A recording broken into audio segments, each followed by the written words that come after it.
Good evening, everybody. Welcome to Modern Day Debate.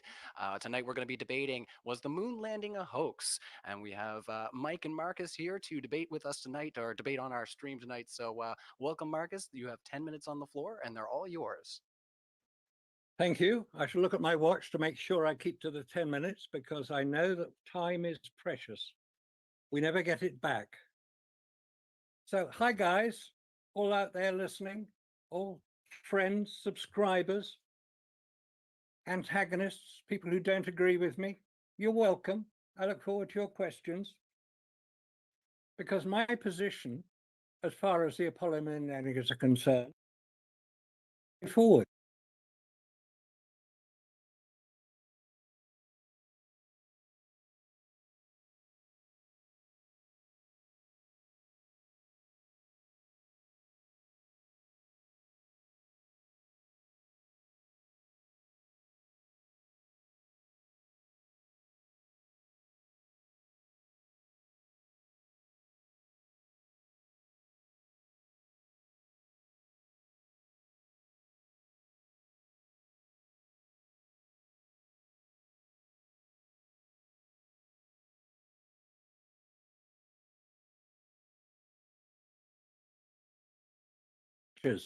Have we flown to, landed on, and walked across the lunar surface? I see no evidence for it.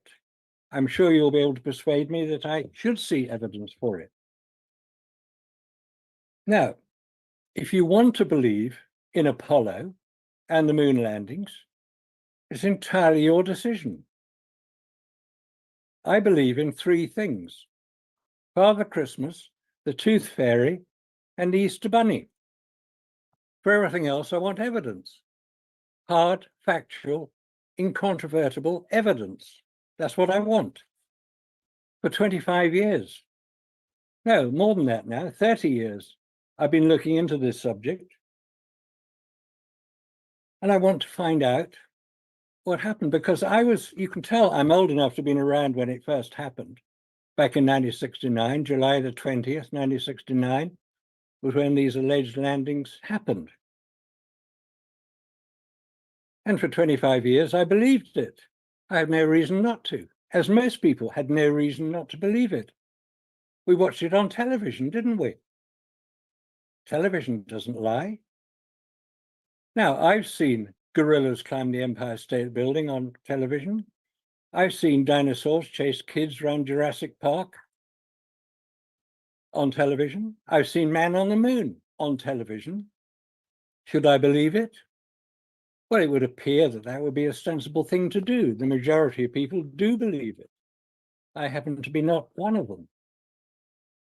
I've been looking into this subject, and in order to make sure that you get the correct view of it, you have to put Apollo into the context of its time, the late 1960s, early 1970s. What else was happening in America at that time? Well, the Vietnam War was ranking up to be a particularly unpleasant event. 58,000 Americans died in Vietnam as 3 million Vietnamese died. America tried to bomb them back to the Stone Age, and in some cases may have succeeded. It was a very unpleasant time. Robert Kennedy was killed, Martin Luther King was killed, John Kennedy was killed. Assassinations. Troops were on the streets.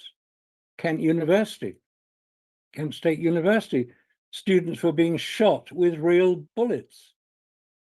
What's going on? America was falling apart. There had to be a good news story. Apollo was the good news story. Whether it's real or not is totally irrelevant.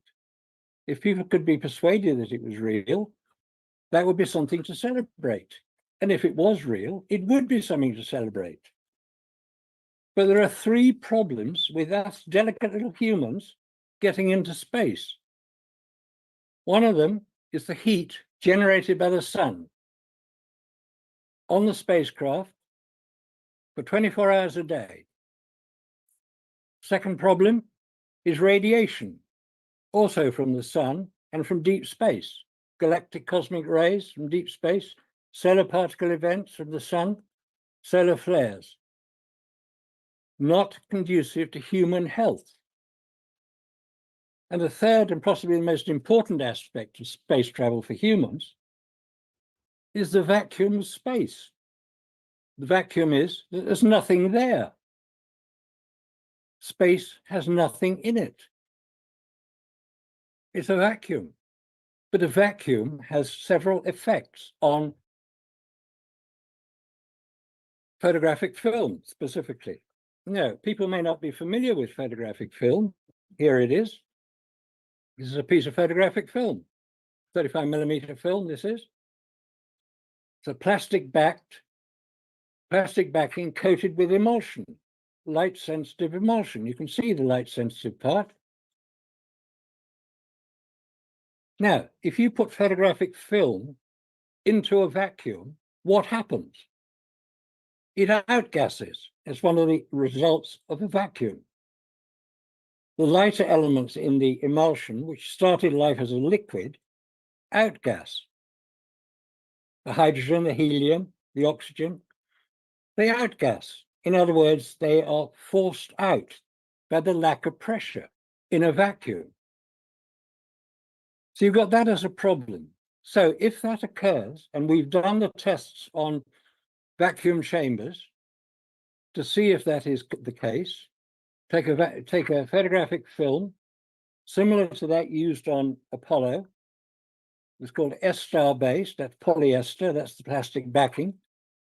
It was thin, so you could get lots into the camera, 200 exposures into the Hasselblad camera. And then you have the problem with the camera itself. The camera had no viewfinder. The camera was not a point and shoot camera.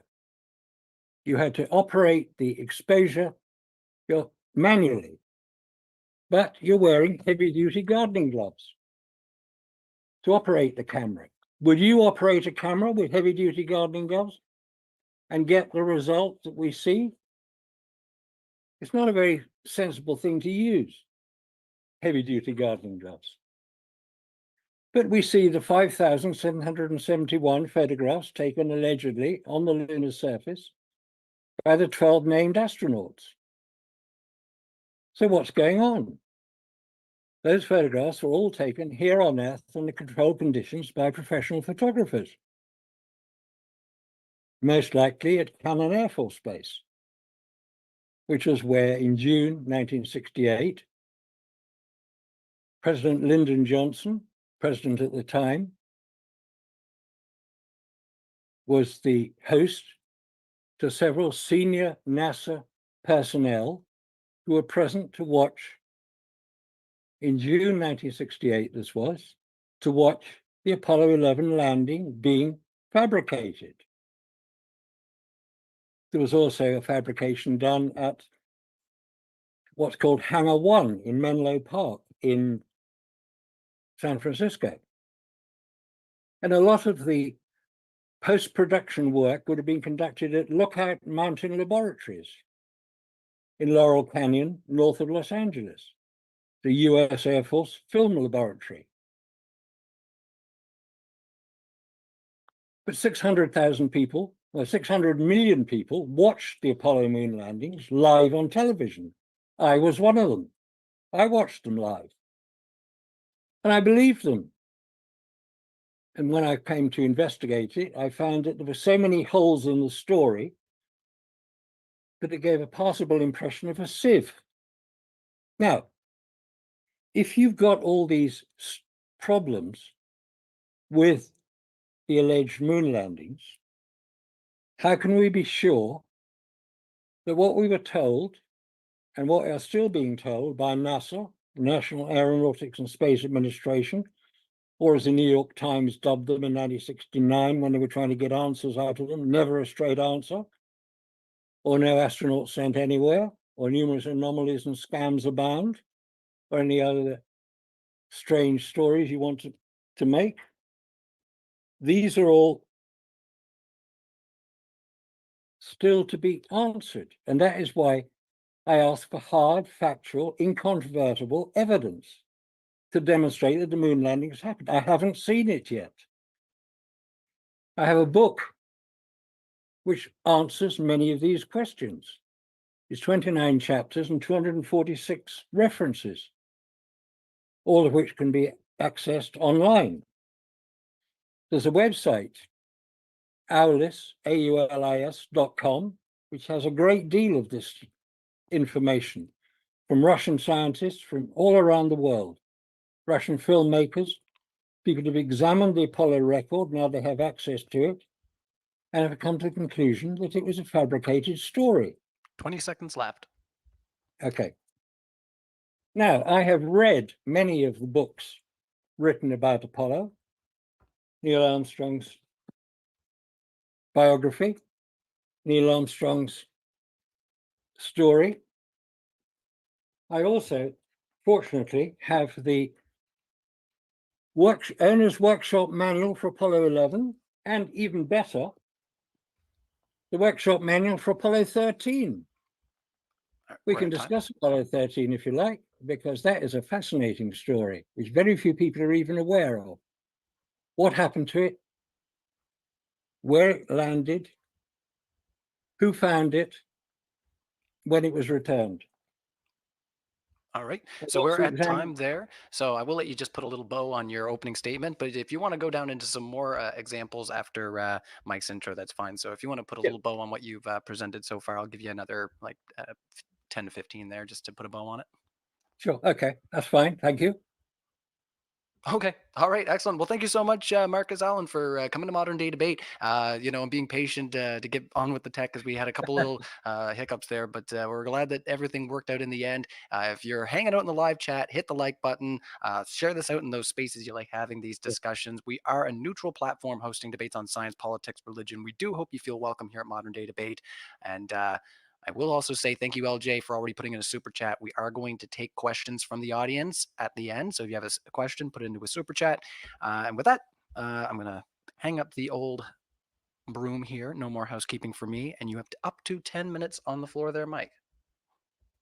All right, I'm going to share my screen. All right, when you're ready. Yeah, whenever you are. All right, there you go. And you're up and running. All right, here is a video of Marcus from 12 years ago. Right at the very beginning, you said, I do not doubt that man landed on the moon. Is that correct? So in fact, you are not advocating that man did not land on the moon, but merely saying that to try to make this a more aesthetically delightful visual epic, some of the photography was hammed up in a studio somewhere. The Apollo record was enhanced. The Apollo record was enhanced, but you're not actually saying that they didn't land on the moon. There is more than enough evidence that I'm persuaded by, specifically, as I say, the photographs of the Lunar Reconnaissance Orbiter, which show the landers where they're supposed to be. I've checked the Apollo photographs overhead and compared them to Lunar Reconnaissance Orbiter photographs of the same mission. The pattern of craters matches, the position matches. All right, so Marcus agrees that we landed on the moon. Here is specifically what he's talking about. This is the Lunar Reconnaissance Orbiter right here. Series of photos of Apollo 11 right here. You can see there the different shadow angles. So this is they're not sequential. They're done by the sun angle. It's pretty cool there. This is let's see, is this Apollo 15? I just chose a couple of these real quick. So these are what he's talking about. This is the evidence that Marcus 12 years ago said was sufficient evidence to convince him that we landed on the moon, that humans landed on the moon. You can see the human footprints there going all over the place. Pretty cool that you can see them. So thank you for that, Marcus. Now I'm going to go right here to the Apollo 15 feather drop.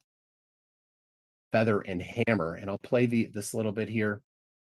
Jim, we copied both solar wind and penetrometer drum in the ETP. If you can blow it up a little bit, that might be better for the live chat. I haven't put the solar wind in yet, but I will shortly. Thanks, I Mike. want to watch this. Okay. I have a good picture there. I've got Beautiful picture, Dave. well, in my left hand I have a feather. In my right hand, a hammer. And I guess one of the reasons we got here today was because of a gentleman named Galileo a long time ago who made a rather significant discovery about falling objects in gravity fields. And we thought that where would be a better place to confirm his findings than on the moon. And so we thought we'd try it here for you. The feather happens to be appropriately a falcon feather for our falcon. And I'll drop the two of them here, and hopefully they'll hit the ground at the same time. How about that? Right. That proves that Mr. Galileo was correct in his findings. All right. So that's pretty cool. We can see that the hammer and feather fell at the same rate. That confirms they did this in. So in the vicinity of the moon is a very low pressure area. So very nice for there. Now the question you may have is, how fast did it fall? Did it fall matching moon gravity or Earth gravity? Well, I have counted the frames. This particular video we're looking at is at 29.97 frames per second. It took 36 frames to fall. But I'll first go over the specific amount of time predicted for the globe. If you want, we can go over the kinematic equations. I'm ready to go over every step of that live if you want. But in the meantime, I'll just say that the prediction for the amount of time for the feather and hammer to fall according to moon gravity is 1.215 seconds. And the amount of time for Earth gravity is 0.495 seconds. Now, when you count the number of frames, like I said, 36 frames at 29.97 frames per second, that gives us the predicted number of frames for the moon is 36.42 frames. Matching the moon, the globe, if it was regular Earth gravity, it would be 14.8 frames, or it would take just about half a second. So the amount of time for the moon is 1.215 seconds. The amount of time to drop on the Earth is 0.495 seconds. So it totally matches the Earth gravity, or sorry, the moon gravity. So we confirm there, number one, that it's in vacuum of the moon pressure there, and number two, that the gravity matches, the amount of gravity matches. So that's how we know for certain that humans were there doing that, and this was broadcast live. Further, here is Apollo 16. Apollo 16, they had the what they call the Grand Prix. Here, this was filmed starting here with a handheld recorder. This was not live broadcast, but you can see here, this is the cool thing about this is how far they're going. Now, whether this, I know Marcus might attempt to claim that this was a scale model of, and then it was then radio controlled. Of course, he will provide evidence for that, or I will dismiss it. This was filmed by Charlie Duke. I think it was Young that was driving it, if I'm right. The cool thing about this again is that the dust pattern shows that there's no air, and the amount of time that it takes confirms that there is moon gravity.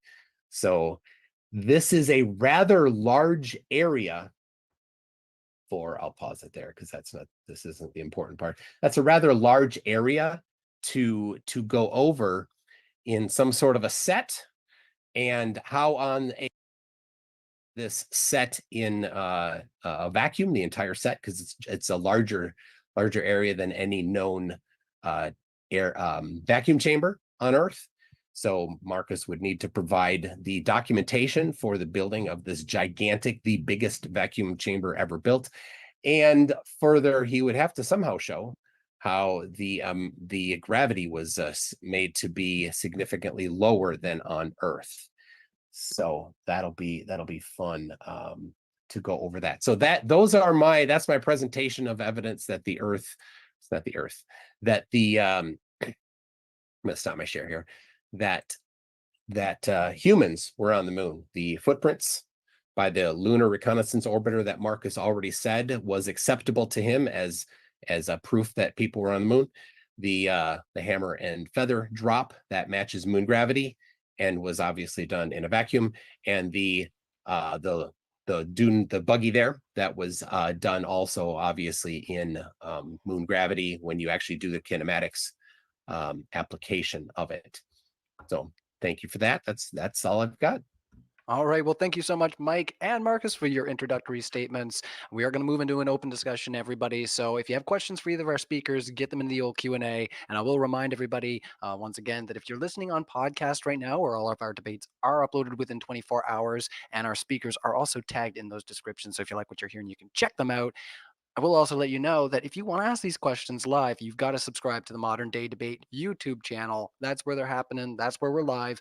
And Marcus, I'm going to hand the ball over to you and just let you respond to some of what you've heard. And then Mike, feel free to jump in and engage in the open discussion. So let's do it there, fellas.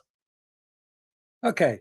Thank you very much. I appreciate that, Mike. I appreciate what you explained. I got a couple of questions. You showed me at the British Interplanetary Society. Do you know who it was who asked the question of me? No, I don't. It was David Baker, who worked for NASA. He's written many books on the subject. He's very knowledgeable about space. He's written encyclopedias on the subject. I've met him many times. He's a very charming man. He was the editor of the, hang on a minute, British Interplanetary Society House magazine called Spaceflight. Where's my copy of it? I've got a copy of it here. Anyway, charming man, and obviously he would be concerned because my point that I was making at that presentation. Now, do you know when I gave that presentation? It's 2012, right? 2012, April 2012, before the London Olympics was held, i.e. 12 years ago. Do you think I might have increased my knowledge on the subject in that 12-year period? Oh, certainly. So yeah, you'll be presenting then, of course, the falsification of the stuff that at that time you said was acceptable for you, right? Oh, talking about the LRO, yes, that had happened about 3 years earlier. All I'm saying is that that particular point has been brought up by several NASA supporters, I assume they are, because that's all they ever talk about. I've been doing this investigation for 30 years, ever since somebody mentioned that the photographs might possibly not be representative of what they were showing, a man on the moon. And because I was trained as a photographer and I used the camera equipment that I subsequently found out was used by Apollo, the Hasselblad 500 EL camera, very, very good camera, built like a Swiss watch, extraordinary piece of equipment. I knew what it could and couldn't do. Now, I showed photographic film. How many people have actually used photographic film? Have you used it, Mike? Yes. You have. Have you used a photographic film camera? Yes. Have you used a digital camera? Yes. Do you know the difference between the two? Of course I do. Exactly. I would expect everybody to know the difference between a film camera and a digital camera. The film is affected by the vacuum of space, as we've established. We've used vacuum chambers. We've had it confirmed by universities in Greece, University of Patras, that photographic film is seriously affected by vacuum. Now, what film did you test? Kodak Ektachrome transparency material. Okay, why didn't you test the same film that Apollo used? That's what they used. No, Apollo used SO-368 film, SO standing for special order, film that you could not have tested. So you did not test the same film that they used. How do you know we didn't? How do you know we didn't? How do you know we didn't get hold of the same film? I read your aulas.com presentation there. It's a different film. So what process did you use to develop that film, Marcus? the E41 process, the same process is used to develop. Why didn't you use the E3 or E4 process that they used then? Well, it's you possible couldn't have. they You did. couldn't have. Right? You didn't, didn't use the same film. You didn't use the same development process. No, that is incorrect. The process was followed very precisely, not by me. I didn't carry out the development of the film. That was done by Robert Williams. Okay, but you didn't use the same process that they used to do the development. Yes, we did. We checked out what the process would be. What process did you use then? Where's the documentation for that? How different would the process be between what the film was developed on Apollo and what is used today? It was very difficult to get hold of I'm not saying that it's even possible to test. I'm just saying you didn't do the same thing.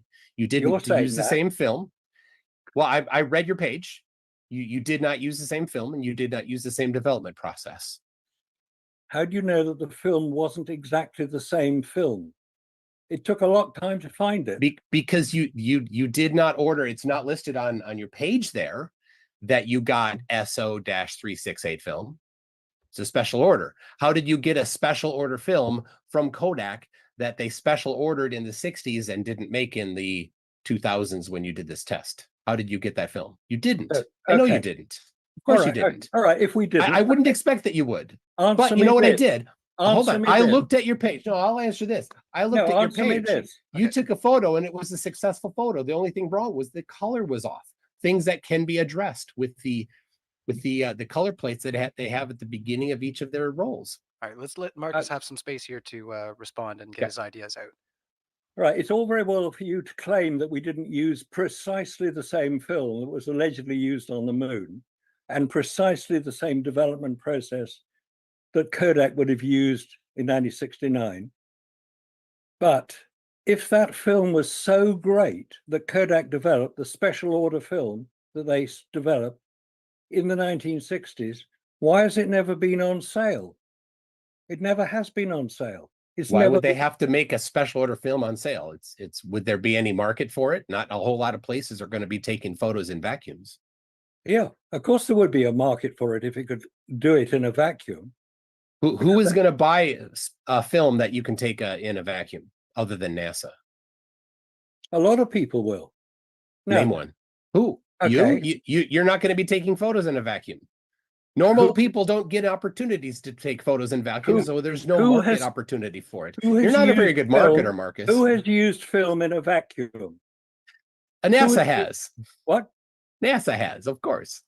And a small number of other people. Name some. I don't know any. Not very many. Because the market is very small.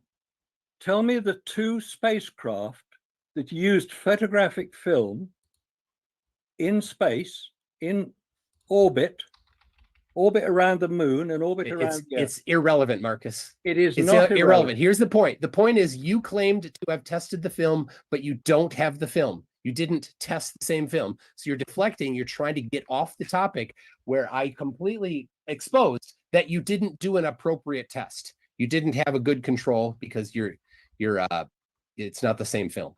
If you want to believe that, go ahead and believe it. That's not what happened. Now, it's not a belief, Marcus. You documented it on that website that you did not use the same film.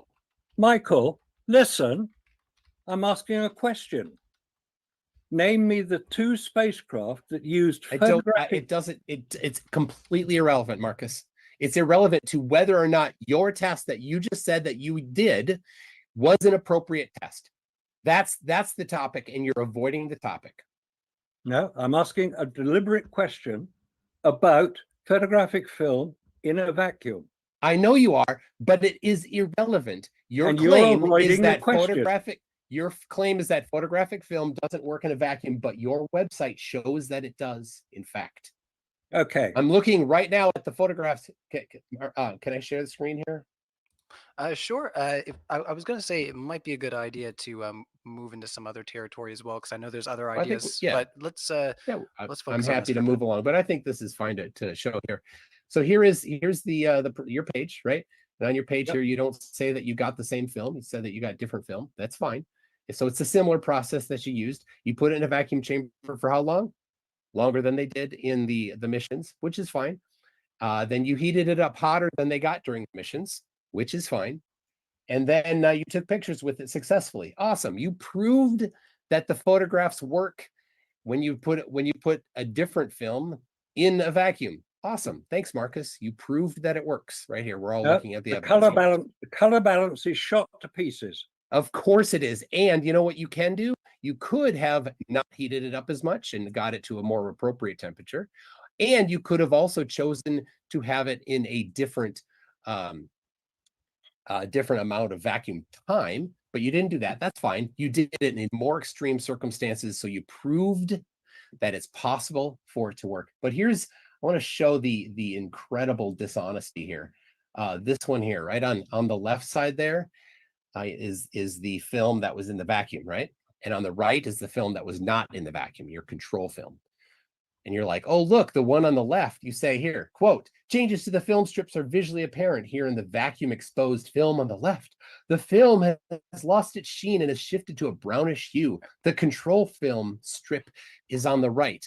But the problem is, Marcus, that the on the left, that's the emulsion side. And on the right is the non-emulsion side. You flip the film and you can see by the reflection the way that the film is bending. So you show the backside of the one film claimed that it was the dullness was caused by the vacuum, but you didn't show the correct side. This is a lie. All right, we're gonna have to give Marcus a chance here to respond, and at least up to a minute, maybe even two, just to get some of this aired out here, because you have brought up, like you said, this is something. I'm fully aware that Mike is very persuasive to himself that he's right. Now, I asked you a question which you haven't yet answered.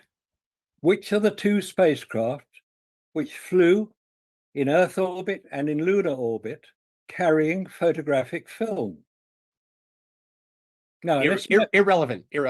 You got caught lying.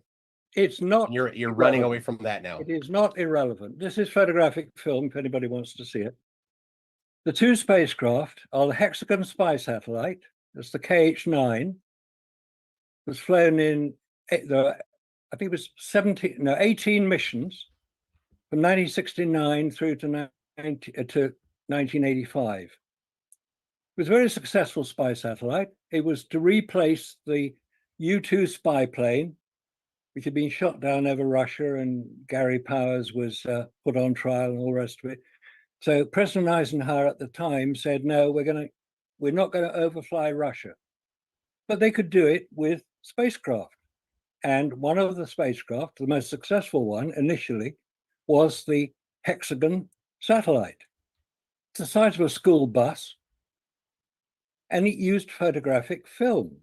Now, I attended in 2018 a presentation given by the designer of the camera system on the Hexagon spy satellite. And he said, he was very proud of the work he'd done, and quite rightly too. And he said that the film from the spools through to the camera into the buckets from which they were dropped to be caught by planes, believe it or not, it's for real, had to be kept under pressure. 1 pound per square inch to 1.5 pound per square inch of pressure. Now, that's the first time I'd ever heard that photographic film needed to be pressurized in a vacuum, because Earth orbit is a vacuum. That's about 200 miles up. The vacuum level there is about 2 or 10 to the -5. I'll explain what the measurement of vacuum is in a minute if I got the time. The other satellite that used photographic film was the Lunar Orbiter. The Lunar Orbiter flew in 1966 to photograph landing sites for the proposed Apollo missions. One of the chief advisors on the photographic, because he was using photographic film, was Edwin Land of Polaroid fame. The film was carried on the spacecraft in a pressurized container. The film was exposed using very sophisticated cameras. It was then passed through a Polaroid type process to develop them. The resulting negatives were then scanned and transmitted back to Earth when they were reassembled. The point is that it was kept in a pressurized container. As NASA, it was researched by Massachusetts Institute of Technology, and they said that it had to be pressurized because otherwise the moisture within the film would be removed and the film would become useless. All right. We'll have to, bounce the ball a little bit here if you have any thoughts there, Mike. All right. Yeah. Thank you. Marcus, you already proved that film works in a vacuum. Thank you for that. No, So, I've proved all right. that it works in no, hang on a minute. Let's get this right. Film works in a vacuum if it's kept under pressure. It doesn't work in a vacuum. You put it under vacuum. You tested it yourself, or had your friend do it, and then took pictures with it, and it worked. Now, yes. Apollo. What was the vacuum level at which it was tested? What was your vacuum level? Yeah. I don't know offhand. It's close to zero. It's important to know what the vacuum level was. Cool. What was it? 10 to the minus 3. Okay. Now, let's explain what I mean when I'm referring to torr as a measurement of vacuum.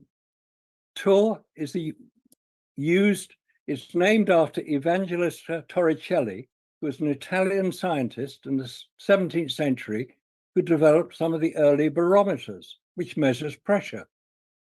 Hence, the measurement of pressure in a vacuum, or measurement of pressure, is named after him, hence torr. At sea level here on Earth, the level is torr 760. At the top of Mount Everest, it's about torr 180, i.e. it's much less. And Mount Everest is only about 5 or 6 miles up, and the pressure is decreasing significantly. When you get to the Kármán line, do you know what the Kármán line is? Yeah, 100 kilometers. Say again? 100 kilometers. Yeah, it's named after Theodor von Kármán, who was a Hungarian scientist who worked for NASA in the 1950s. And he decided that it was necessary to identify where space began. And as you say, 100 kilometers, 62 miles. In fact, space begins a little earlier than that. And that was when the X-15 planes, rocket planes, were flying. Yeah, jump ahead to the important stuff. Okay, the point I'm making is that vacuum gets severe when you get much outside Earth's atmosphere, because there's no atmosphere, there's nothing there. It's a vacuum, there's nothing there. When you get to the moon, it's torr 10 to the minus 12 on the sunlit side.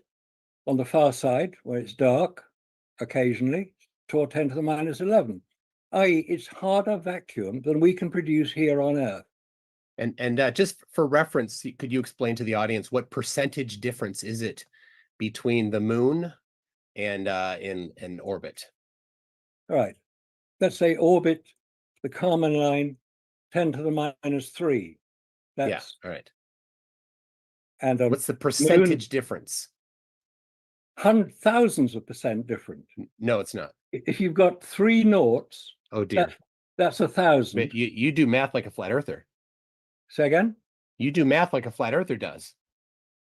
They don't understand pressure either. Be good. We don't want the tag. We've done so well so far. Don't get our. You're gonna get the moon landing tag anyway, dude. Oh, you're darn. All right. Okay. All right. So pressure.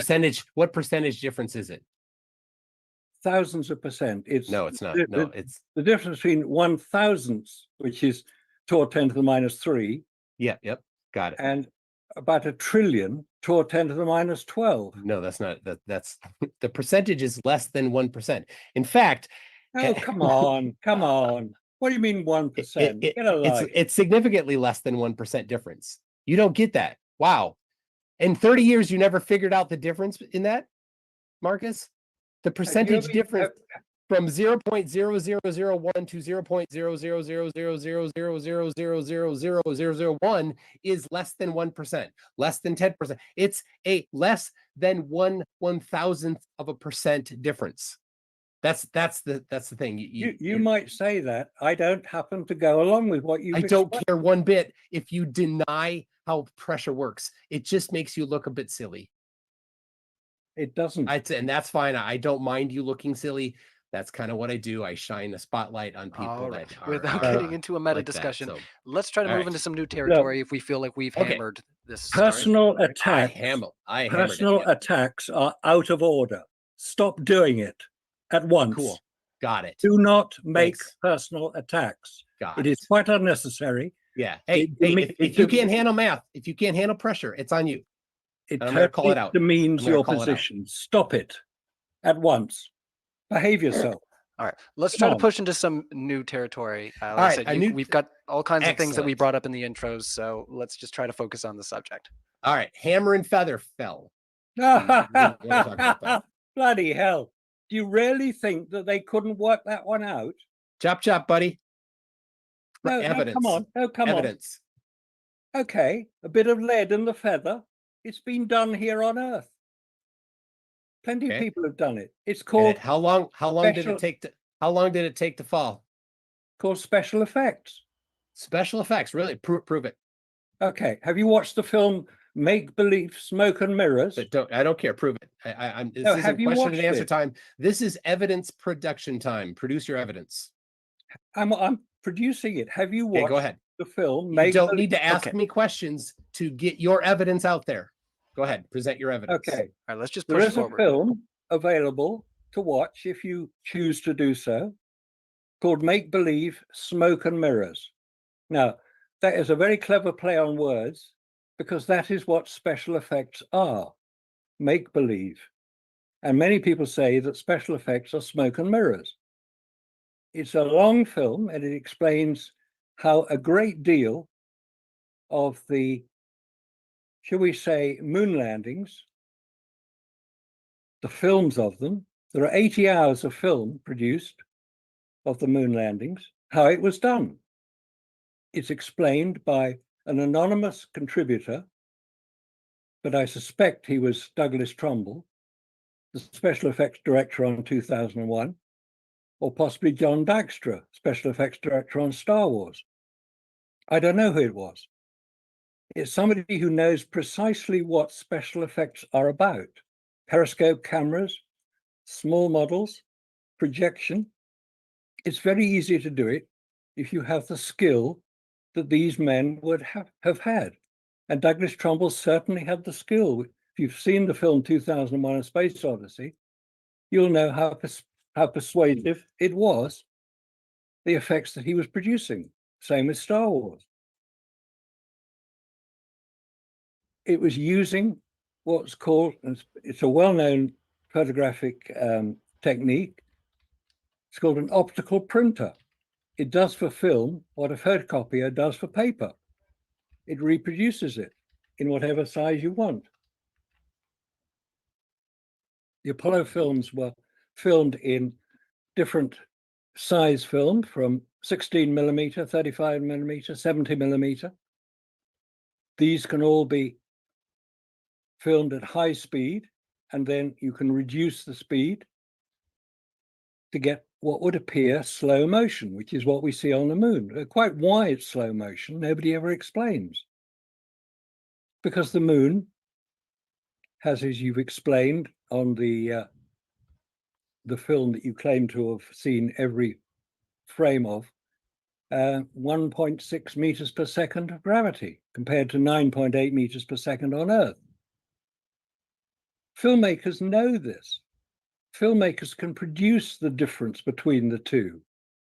NASA are not really that stupid that they wouldn't know the difference and how to produce it. Of course they knew. They had virtually unlimited budgets to go ahead and produce these films, which they did. And they were persuading people that they got to the moon. Good luck to them. It worked. All right. So I just need to interrupt here and ask for you to present your evidence then. So you said that they could slow it down. Fine, they could slow it down. How did they do that? Who did it? When did they do it? And how fast did they have to film the original speed in order to slow it down to get it to the speed that we saw live, broadcast live on TV? Yeah, the original film was shot at 144 frames per second. Okay. If you take every third frame, so you're saying it had to be, yeah. Yeah. I mean, you don't have evidence for it. You're just saying that it needed to be. Got it. As I say, the evidence exists in the film Make Believe, Smoke and Mirrors. The evidence exists that it's possible, is what you're saying. That's your claim, is that it's possible, but you don't have any evidence that it happened. You just have a conspiracy theory that it happened. You don't have any evidence. No. You're just a conspiracy theorist that has no evidence, right? That's what you're saying here. You have nothing. You just, well, it could be this. It could be this. It could be this person. It could have been done this way. So right? do you think that's what you're saying? Right. If it could be, maybe it was. That's not evidence. That's not evidence. The actual evidence is that it was done live and that people in the control room were talking with them while they were doing it. So the entire sequence there, they interacted with them. They told them to do different things. They said this is where they canceled the letter. They did a stamp, right? He canceled the stamp on the letter. They're talking with each other about it. They were asking them to move the camera for them. So they went over to the rover and they moved the camera for them. These things happened in real time. So the control room was having in real time conversations with them. So it couldn't have been re-recorded unless, well, I guess you must have now everybody in the control room in on it somehow. Right? No, how many people had to be in on it now? The scope of the conspiracy has to get incredibly huge. There's no conspiracy. Of course there's a conspiracy. They all had to be in on it. No. You're saying they had to. No. Because you said that it was pre-filmed. So nobody was on the moon, you say. So they pre-filmed. Okay, then what? Well, who pre-filmed it? You don't know. You have no evidence for it. Then they slowed down the film. Well, they had to do this ahead of time. They couldn't have done it live. So all these interactions where they're like, hey, we need you to move the camera. That had to have been pre-scripted and pre-recorded now. Yeah. Right. Of course it was. And so then when the people that were live in the control room having this conversation, well, either everybody in the control room had to be in on it and be part of the film. I don't know how many, couple hundred people plus a bunch of, politicians and people watching in real time, or what? They somehow pre-did the film and then just a few people were out like, hey, this is what you say now. Hey, tell them, it says on your script here that it's time to tell them to move the camera. Is that what you're saying? You finished? Yeah. Okay. When a major Hollywood film is produced, the first thing is the script, then there's a storyboard, which is basically drawing out what each scene will be. It may take several months to do that for a 2-hour Hollywood film or a feature film. There are a lot of people who know about it because they're working on it, but none of the public know what's going on until the film is released. It is not public knowledge. Storyboarding is a traditional way of producing information for actors to follow, for directors and producers to see what's going on. The whole thing is scripted in advance. Now, Apollo used very similar methods. It was called the Tetra A satellite, testing and training satellite, launched in December 1966. No, is that right? Yeah, December 1967 was launched, and it was in orbit in order to enable all the NASA personnel to practice doing what they should do when they were receiving information from space, hence the satellite. And one of the comments made by Gene Kranz, who was mission director on Apollo 11 and on 13 and 15, the odd numbers, was we couldn't tell the difference between the practice session and the real sessions. Now, there are a lot of simulations done. I mentioned the lunar orbiter, not to be confused with the Lunar Reconnaissance Orbiter. That came in 2009. Dude, good. You're getting off track here. Say again? This is where you're providing evidence that the hammer and feather drop was somehow faked. Yeah, So I've you're seen getting it. off. You're getting off track here. Okay, I've seen it. You've It's made been- claims. You talked about the film industry for a No, while. it's been Whoop-de-doo. filmed. It's been Yeah. filmed. Whoop-de-doo. Here You have on Earth. evidence for it. Yes, it's in a film called What Happened on the Moon, produced by David Percy, who wrote the book Dark Moon. He's a filmmaker by trade. And he recreated the hammer and feather drop in his studio. Hammer, feather, both landed at the same Super. time. He said it's simple. You just put a bit of lead in the feather. And how long did it take to fall from 1.2 meters? Same time it would take if you hold it up here on Earth. I don't know what Okay, the time. so it didn't match moon gravity. Super. Thank you for that. Well, So no, of course now, it wouldn't how match did the how moon did it gravity. fall? How did it fall at moon gravity speed? You slow the film down a little bit, don't you? Oh, by how much? There's one problem with moon gravity. And the problem is sand Look at all or this. regolith or lunar surface material. In the jump salute, You're off topic again here, dude. You're Okay, you're well, rambling all I'm over the place. I'm explaining about gravity. You're kind of, I mean, Let's let him. ADHD Like I is a real said, thing here, huh? sorry, no. I mean, like I say, if sometimes it takes a little while to get everything put out there. So let's just let's like I said, let's give Marcus some space here to answer your question. So go ahead there, Marcus. Okay. You claim that the hammer and feather drop is definitive proof of man on the moon. Is that correct? I say it's evidence. Yeah, It's evidence, not definitive evidence, just evidence. I've debated enough flatties to know the difference between proof and evidence in science. I've read the book you recommended. Thank you for that, by the way. It was very helpful. Whether I follow it to the letter, that's the one. I got my own copy here somewhere.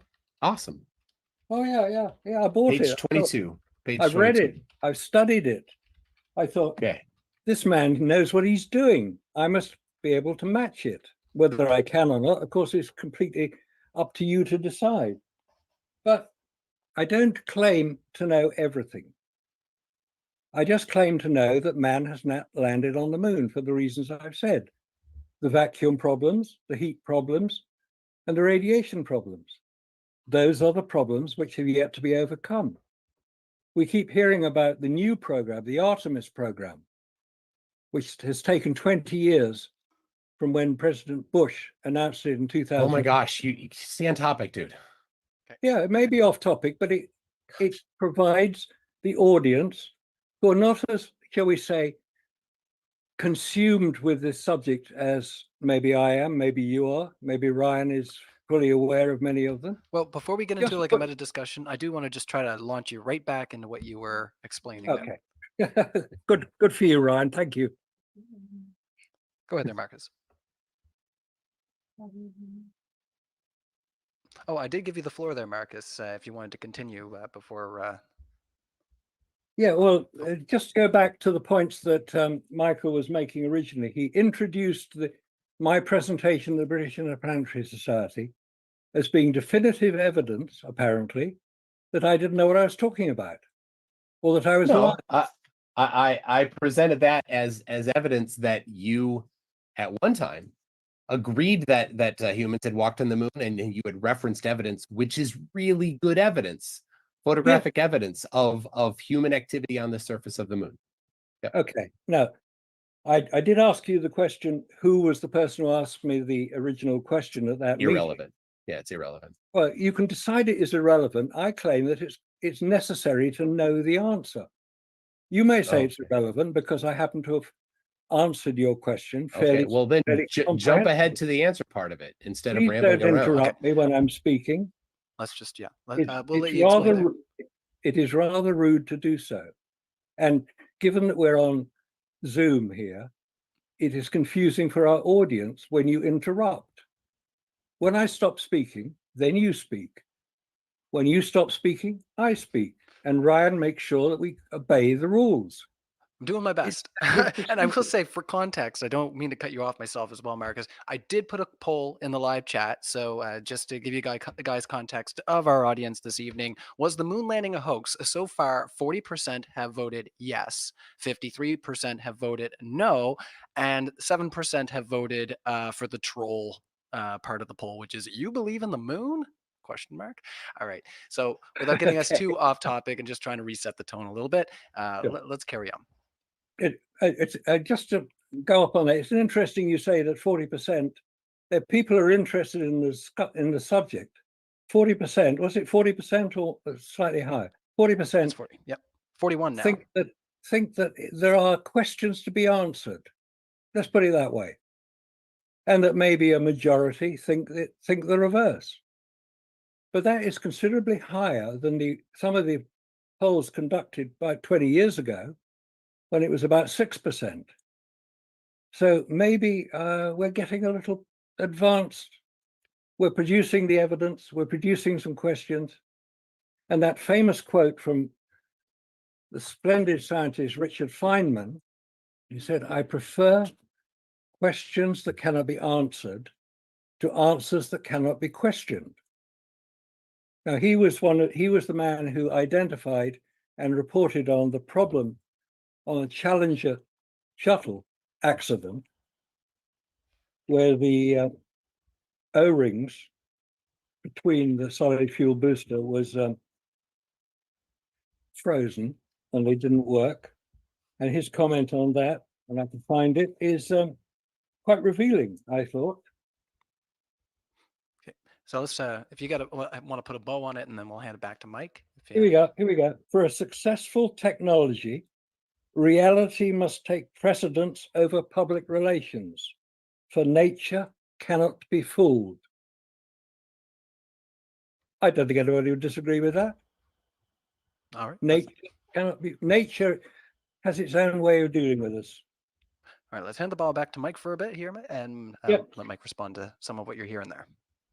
All right, I that was just kind of a rambling walkabout instead of actually addressing the evidence of how it was done in real time. You talked about movie production. These were not actors. These are scientists and astronauts, not actors. But it's still unclear.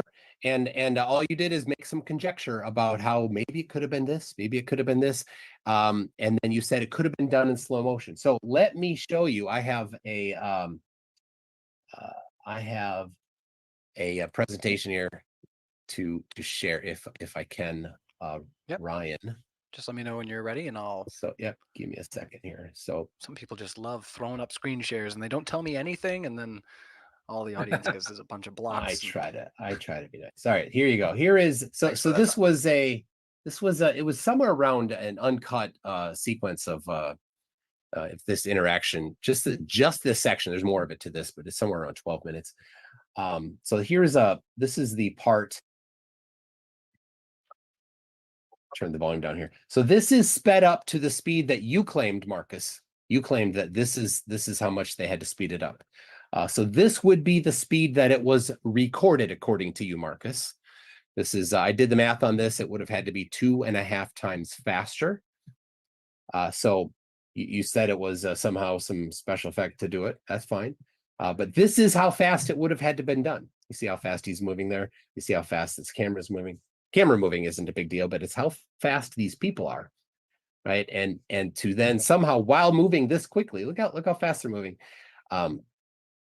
Now, when I time this takes half a second to fall, which is how long it has to take on the Earth in a vacuum chamber. So, or a not vacuum chamber, as you have kind of think.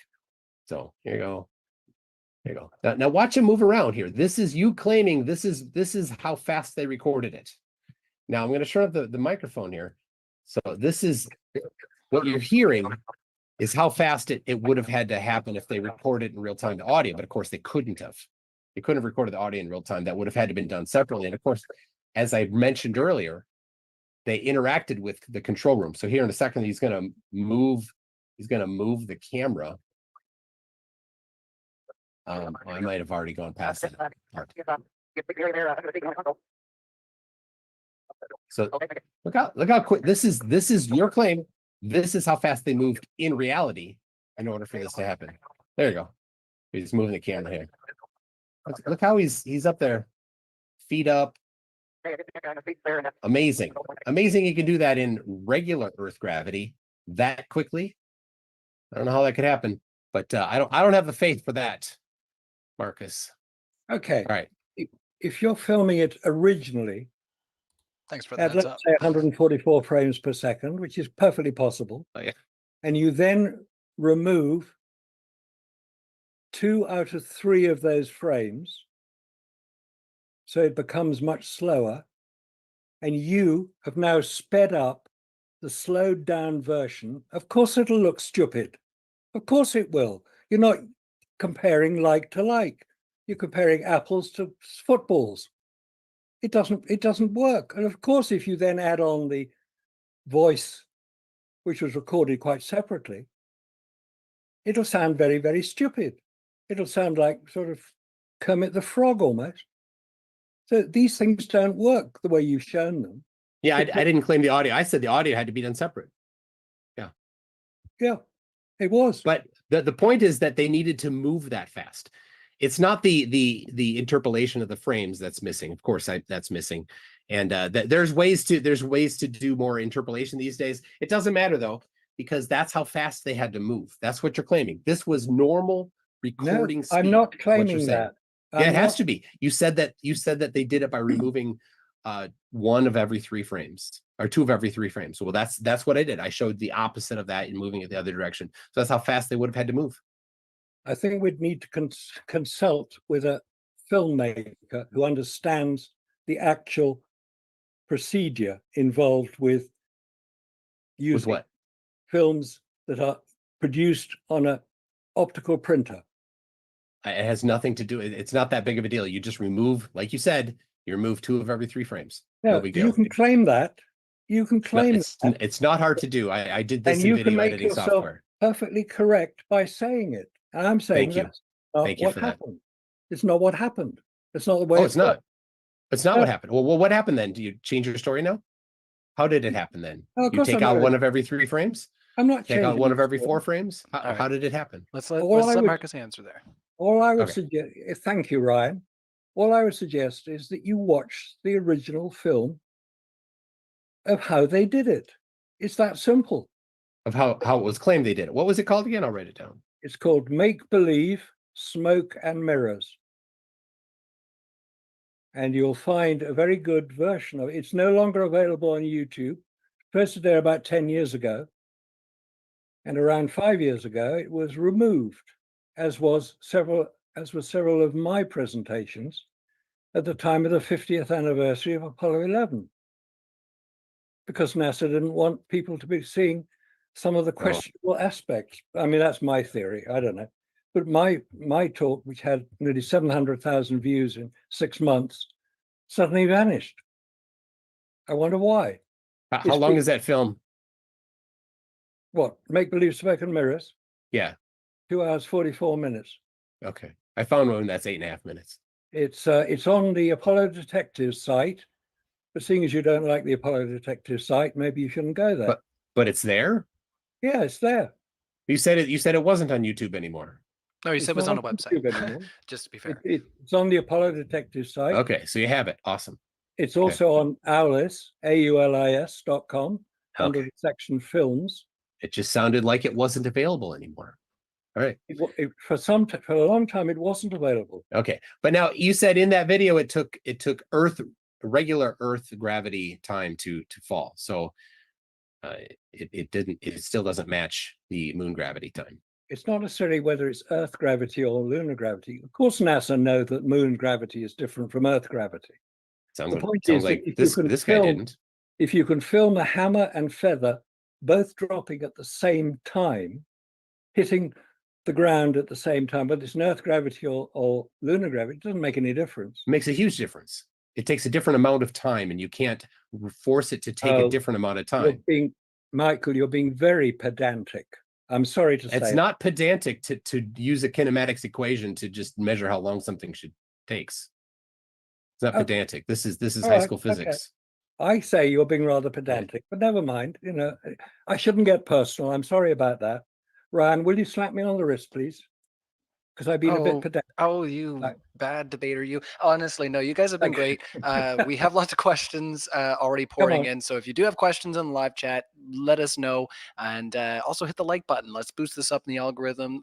You know, we're just shy of what, 500 people odd watching right now.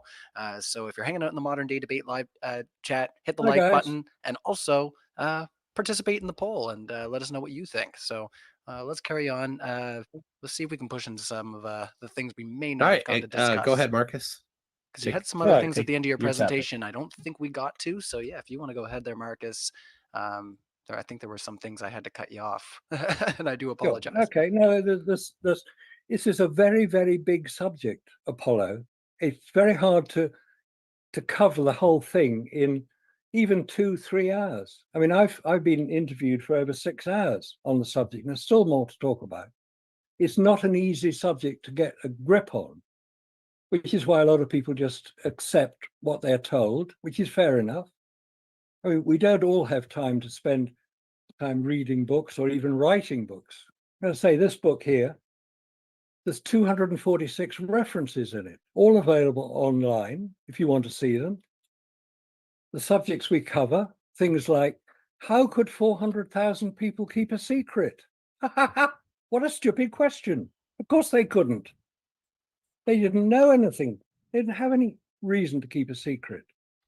These were people working at Boeing in Washington State, Northwest America, Lockheed down in California, the launch site in Florida, the people who made the spacesuits in Connecticut. All these people spread right across America, 400,000 people. They weren't involved in any form of hoax. I mean, this is such a stupid idea, because how were they told? Are we just going to ramble?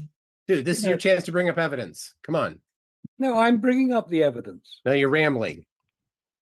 You may say I'm rambling. I say I'm producing evidence. I'm right. not prepared to go through all 246 references in this book. You're at zero so far. Well, just hold on there, Mike. So yeah, let's just if we could maybe like focus on a single example that we could discuss back and forth. That would probably be useful for the audience and for, like I say, the sake of the discussion itself. So if you have something specific from there that you want to pull from, Marcus, I think that would be good territory to move into. All right. Well, let's have a look at just one of the chapters. There are 29 chapters, so it's going to be. How many photographs? That's a good one. How many photographs? How many photographs were taken on the lunar surface by the named astronauts? Do you know, Mike?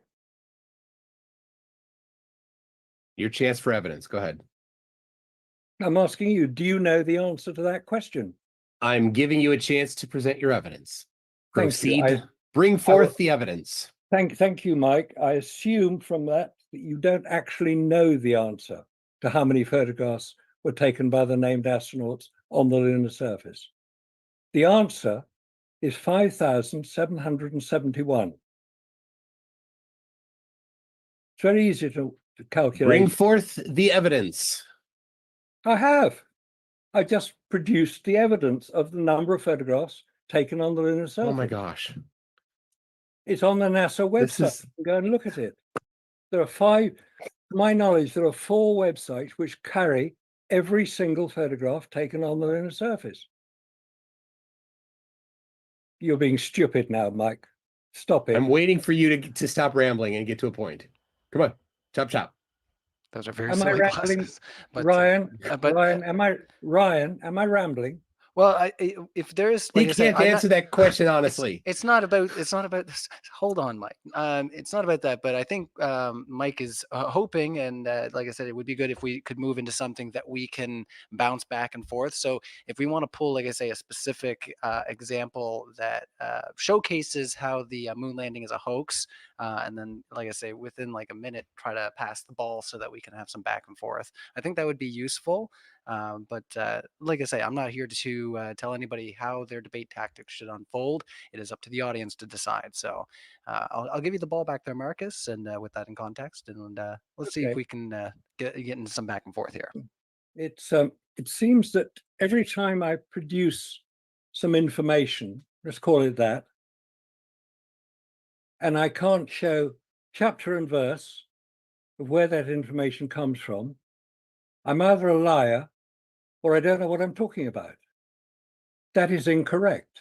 I do know what I'm talking about. I've spent a long time doing this. And if Mike wants to do his Rubik's Cube, then he's perfectly entitled to do it. So I shall carry on. Hello, Mike. You listening? Chop, chop. Thank you. Thank you. We were talking about photographs on the lunar surface, 5,771. Easy to find out that is correct by going on to any of the 4 websites. Lunar Planetary Institute website is the one I prefer because it's very well laid out. And you can look at each one. If I can get some screen share, I'll show you. Yeah, you sure can. So if you go into our Zoom chat, right in the middle, if you have it full page, you'll see the share. Yeah. Okay. And then you should be able to pick which screen you'd like to share. All right. Oh, look. Oh, hello. See that. Oh, we've got a nice picture here. Okay. Right. This is the famous presentation given by John Kennedy at the Joint Houses of Congress in May 1961. Land a man on the moon before the decade is out and return him safely to the Earth. That was his challenge. And in the lower right, the picture shows Lyndon Johnson and Earl Warren, who was to conduct the commission into Kennedy's assassination 2.5 years later. Now, that was the start of it. But this was what was going on at the time. There was a lot of, there's a Cuban Missile Crisis that Kennedy had successfully navigated. There was the space race that was going on. Kennedy was then assassinated. The Vietnam War was going on. Student riots. Robert Kennedy and Martin Luther King were assassinated. So it's a very unpleasant time. But we're going to go to the moon. And here's Apollo. And there's the big rocket, Saturn V rocket. Do you know why it's called the Saturn V? And not the Saturn IV or Saturn III? 5 engines. Had 5 engines. Very simple.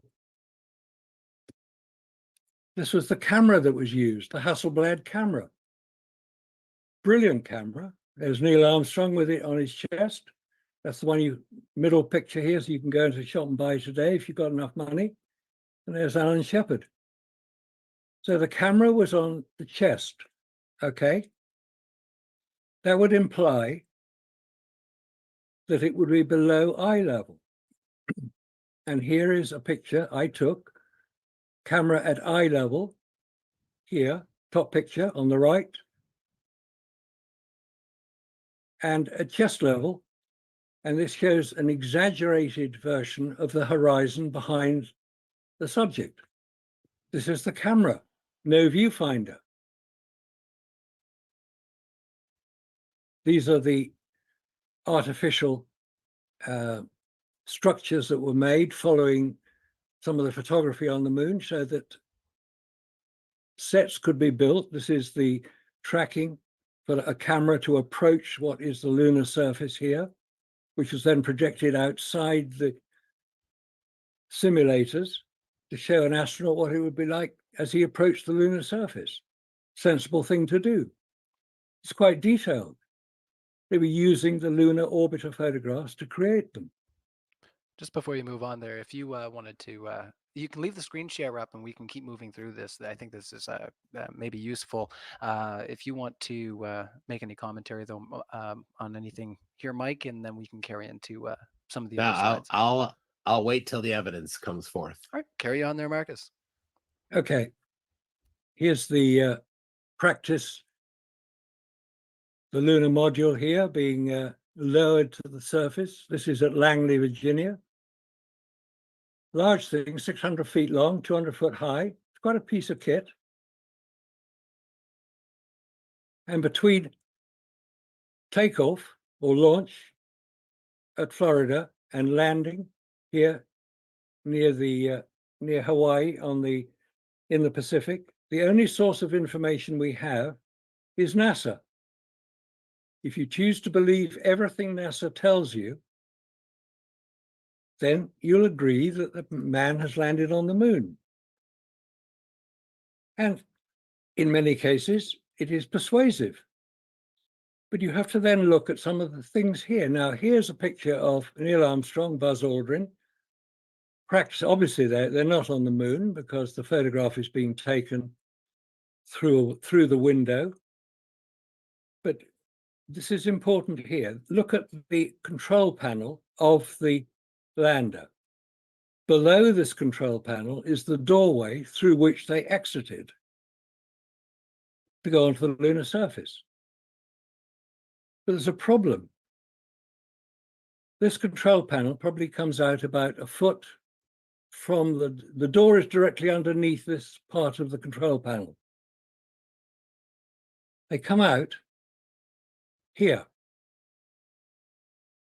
But the backpack would be up against the control panel.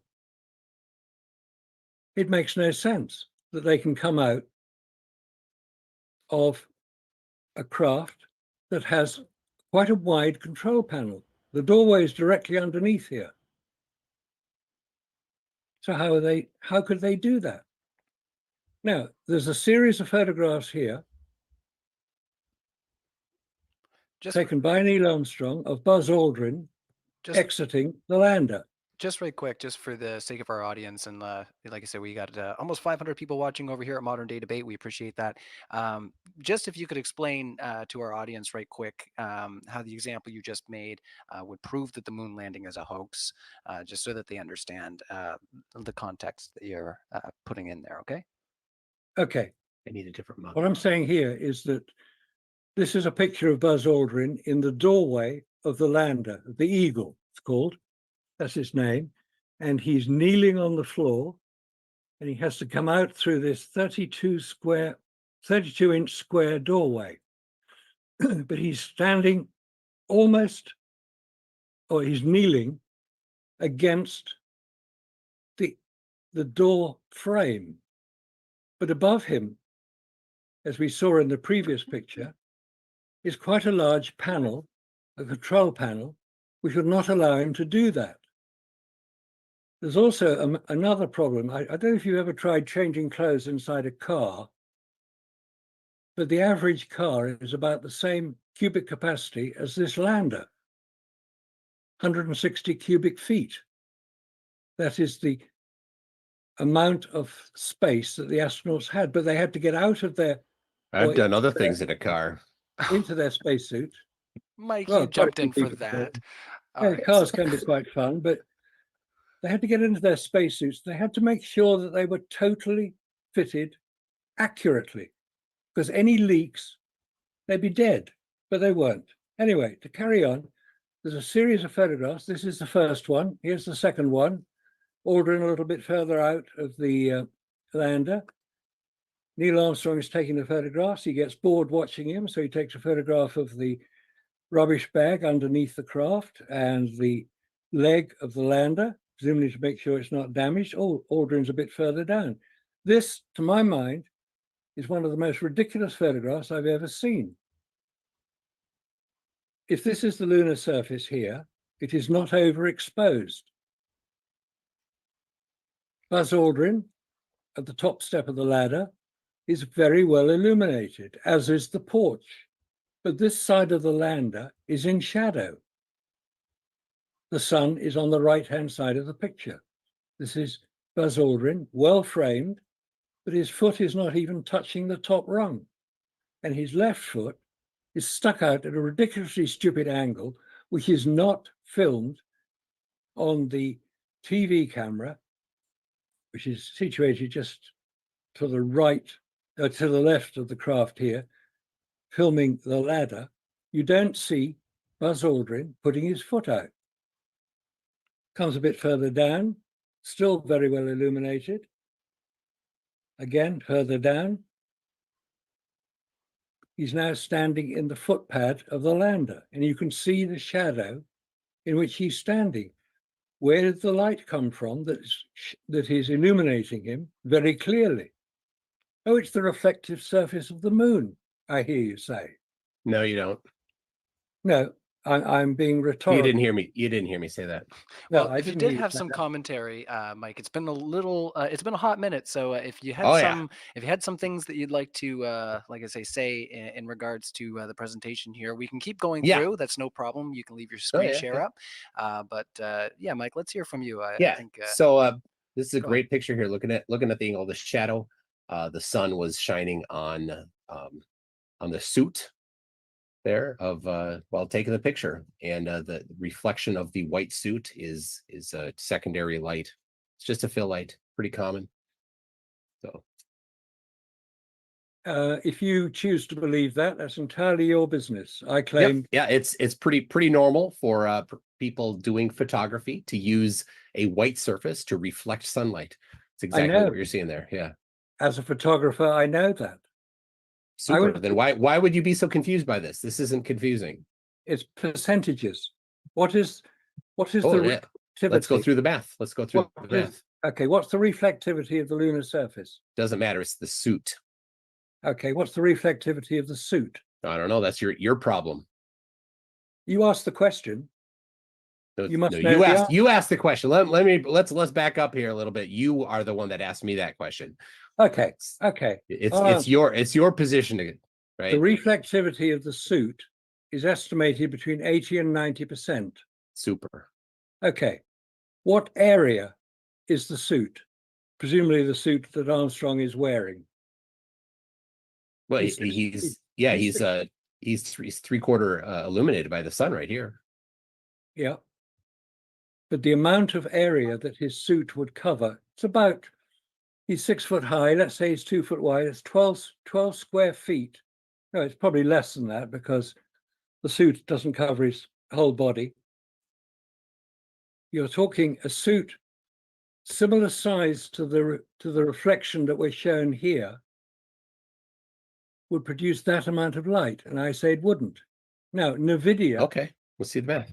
NVIDIA, the computer graphics card company, recently the most valuable company in America or the world, I believe, as a result of their recent developments, invited. Do you know that, just for reference? Do you know the ID of this photo? Say again?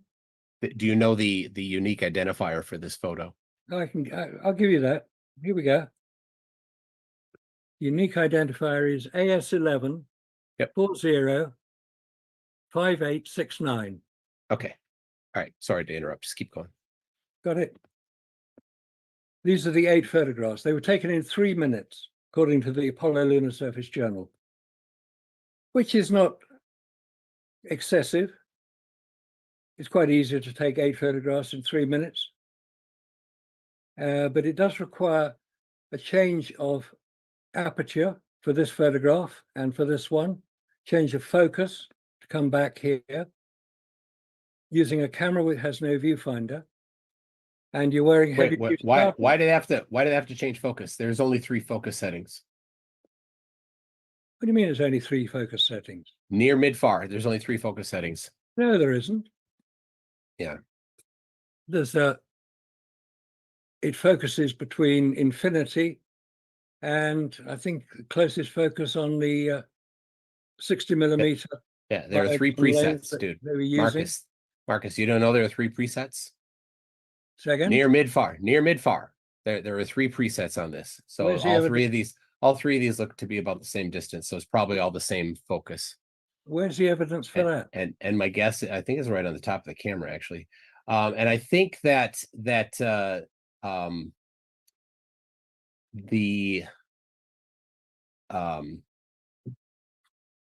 the top of the camera. Yeah. Okay. Yeah. There. So there's that's the shutter speed. That's the aperture, and the focus is just inside. Yeah. All right. And that little mark there shows where it should be set for that particular film that was being used. That's the only exposure meter available.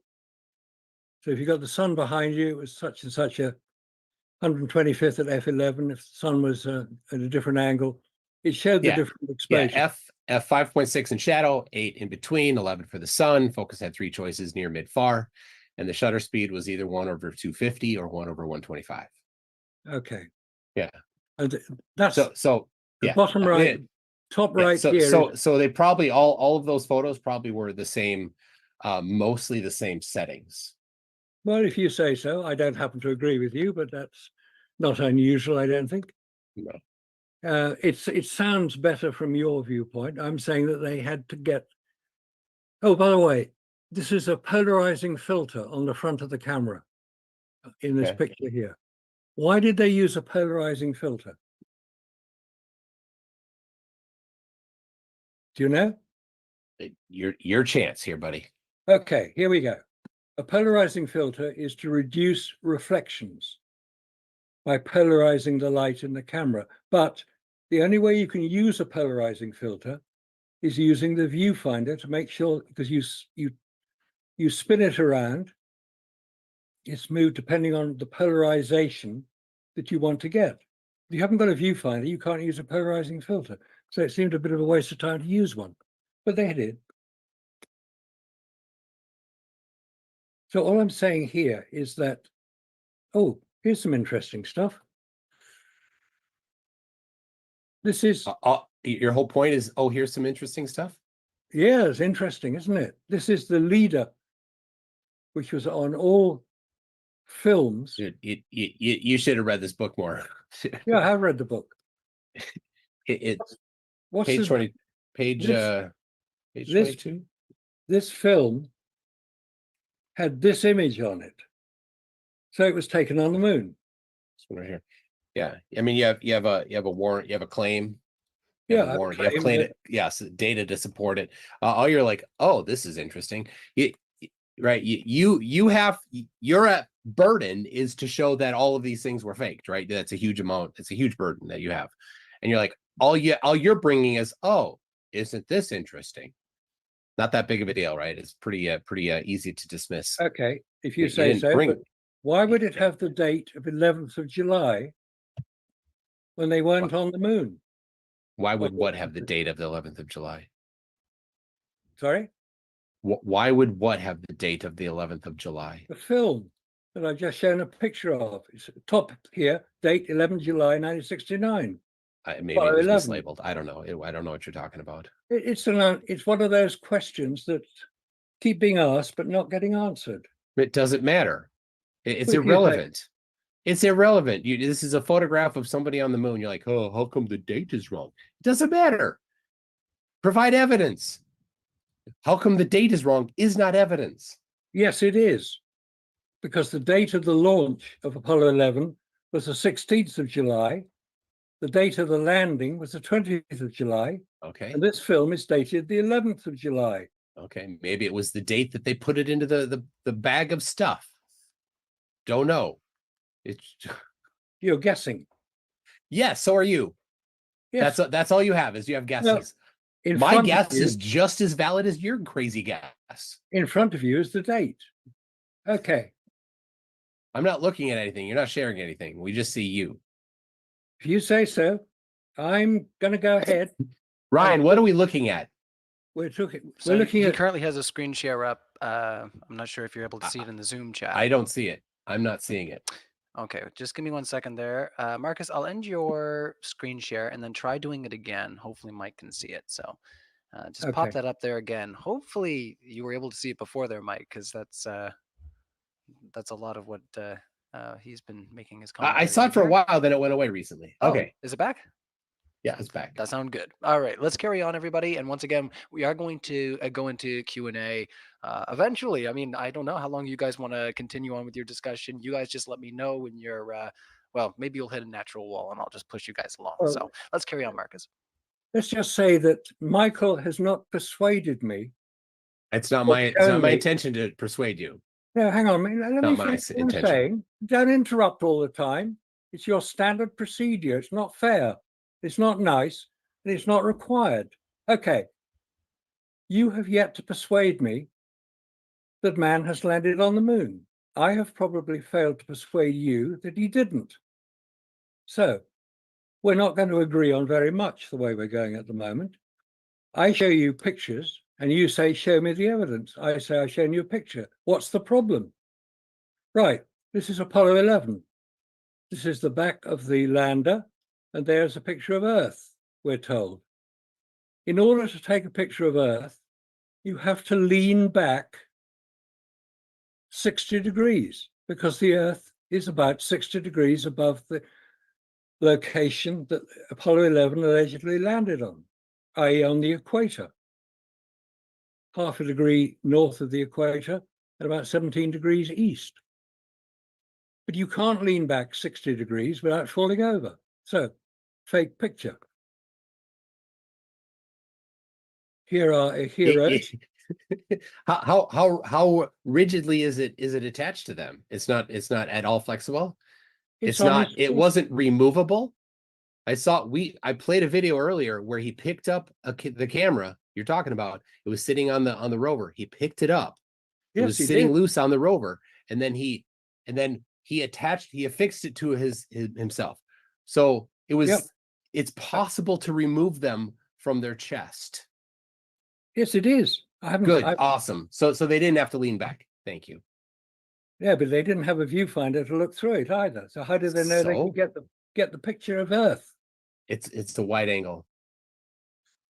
Not that wide. I've taken pictures without looking through a viewfinder. Maybe you never have, but I have. I've used the 60mm lens, which is the equivalent, for those who are unfamiliar with the Hasselblad camera lenses, it's the equivalent of a 35mm lens on a 35mm camera. It's a slight wide angle, yes. Right. The point about this picture is they are supposed to be on the moon. But there's a flash gun being used to photograph Neil Armstrong and Buzz Aldrin. They didn't have a flash gun. There were lights. Oh my gosh. They were not in lights because there's no light that would show that highlight of light in the eye, which is the artifact of a flash gun. They didn't have light bulbs that were shining in there? How did they have light in there? They had lights in there, but they weren't directly super. into the eye. This is the point. Okay. Now, let's see if we can find a nice picture of, this is from Apollo 14. Remember the golf shot? No, it's not. I know it's not, but it was produced about 5 foot across. It was on display at the Kennedy Space Center for many years. Yeah, but it's not real. It's a composite. So I know it's a composite. Cool. But it was presented as a real photograph. Don't care. Don't care. Okay, here's the Apollo 15 landing site. I think we can agree that that's correct. This is Mount Hadley, top right, bit lower down, Mount Hadley Delta. And this is a view from the ground. Mount Hadley Delta is 6,000 feet high. Doesn't look like it to me. Hey, let's run the angular size formula. Say again? Run the angular size formula. Go ahead. What formula? So it doesn't look like it to me isn't evidence. If you're going to say that angular size of the mountain isn't the right angular size, awesome. Let's see the actual analysis of it, right? What was the top to bottom angular size of that camera? What is the distance from the observer to the mountain? How many pixels tall, or how did you do the photometry to get the angular size of the mountain? You didn't do any of that. You did none of that. So it doesn't look like it to me is useless. Also, this is just for reference. This is very bright. The moon is a different amount of brightness. This is a new camera versus an old camera. This is a small aperture versus a larger aperture. Not a comparison between these two. I just to shut down before you jump into this. Well, thank you, Michael. I appreciate your photographic knowledge. You're welcome. And your technical knowledge. And you obviously are fully aware of all the problems with photography. Here's a photograph of Mount Everest and Mount Everest Base Camp. We know that Mount Everest Base Camp is 19,000 feet, and we know that Mount Everest is 29,000 feet, i.e. 10,000 feet difference between the two. But on Mount Everest and the slopes of Mount Everest, you can see all the detail you'd expect to see. On Apollo 15, you see very little detail. But you just said that it's very bright on the moon. No. So now, did you? No, Everest is brighter. Did you did you get the high resolution uncompressed TIFF and compare? That is the high I don't know. resolution image. That's the uncompressed TIFF. So I'm not going to count the number of pixels if that's what you're. No, I'm asking if this was the uncompressed TIFF file. What difference does that make? Well, it's the highest resolution possible. Wouldn't you want to get the highest resolution possible? Makes sense to me. And what difference would it make? Or was this a JPEG with lossy compression? I'm not looking at the detail. I'm looking at the height of no, this. You talked about detail. You definitely talked about detail. You've got a lot of detail in the foreground. Yeah. Very little detail in the background. Yeah. And what was the aperture and the depth of field here? It's a is the mountain is the mountain outside the depth of field? The mountain is about 2 miles. Okay. And all right. And what was the focus set? Yeah, here we go. Yeah. And what was the focus set? Distance. All right, good. Marcus, what was the focus set to? Mid? Oh, come on. Or near? What detail are you expecting me to come I'm talking about depth of field. You're a photographer, you understand depth of field. It's so go back to that one. Go back to that field. one. Why would you say it's infinity? He's focused near. Go back right there. He's focused near. How far is the photographer from the object there? From the He's flag? using a 60 millimeter lens. Got it. And the subject is, should we say, 20 feet away from the camera? Okay. He's focusing at infinity. Or near. Maybe he's at mid or near. No, he's not. He's not focusing. 20 feet is infinity now. That is a routine depiction of a mountain on the moon. But that, when Mount Everest is 5 miles distance from base camp, and you see all the detail you'd expect to see, that is why I question whether that was actually taken on the moon, where you claim that it's bright light. It is bright. There's no cloud. What is that particular one? What is that? AS11? It's Apollo 15. 15. Yeah, Apollo 15. What's that? Do you know the ID for that? Come up with all the detail that was required. Yeah, I'm getting the TIFF. I'll get the TIFF for that. I'm sorry I've omitted to put it in. Dear. All right, hold on. Hold on a second. Oh wait, go back to it. I can get it. Go on. If you put it back up on screen again. Yeah, hang on, just getting to it. Oh no, there it is. There it is. It's on screen there. Don't do anything. Hey, here we go. 88. 88 11866. All right. This is nitty gritty. I like this. If you're having fun in the live chat too, hit the like. Like I said, there's over 500 people watching now. Welcome everybody. We have a poll up still. And hello. Keep watching. It's going to get interesting. It's all right. I have. Sounds like we're just getting right into some good gravy. Right I have the So I started the download of that. It's 1.3 gig. But while that downloads, it'll take a little bit of time. I can show you. I've got Photoshop ready here. Let me. Oh, I got to prep this. Oh, here. Photoshop. Oh, I love Photoshop. It's very helpful, that one. Yeah, we don't let me see here. Right. There it is. Okay. Yeah. Let me. That is almost like a trigger word online, Photoshop, right?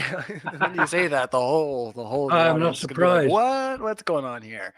What's going on? Okay. What's Photoshop? Right, I'll share this here. Oh, sure. We can end the screen share and hand you the screen for a little bit there. That's no problem. Okay. Feel free to, like I say, if you got more examples you want to move through as we get through our discussion. Seems like we're going to be going a little bit longer, a little overtime on this one. So go ahead there, Mike. So here is the original uncompressed TIFF of the one from Apollo 11 there. See how dark it is there? I thought we were doing Apollo 15. Well, yeah, but it takes a while to download these files. They're giant. The uncompressed files are very large. So from when we first talked about it until just a little bit ago, this one was downloading. Currently, Apollo 15 is downloading. Okay. Right. So in order to get a little better look on this, you can see it's a bit underexposed, isn't it? Yeah, it is. Right. So when you were talking about the exposure, and they're like he had to make all sorts of adjustments, you know, when we are presented with the stuff, you know, in press and on websites and things, the people adjust the exposure to be accurate, but to be not accurate, to be useful, right? But this more closely resembles, I don't know exactly how much, but more closely resembles the original. But I can turn up the exposure here. See, I can crank it way too far. There you go. And then let's see, I'll do some levels here. Come on. It's much brighter than that. There you go. There you go. So there is a little more view, and I don't know if you've ever, you know, used these high res TIFF scans.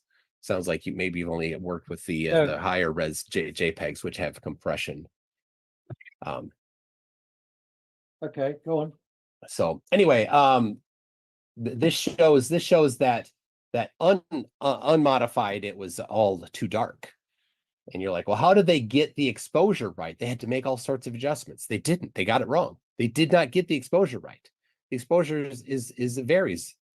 So the view that we get after it's been put on a website and after it's been put in a magazine, they adjust these things. It's not a challenge to adjust these things. So that's what I'm showing here. That the original is you know, that's the original high-res TIFF unmodified.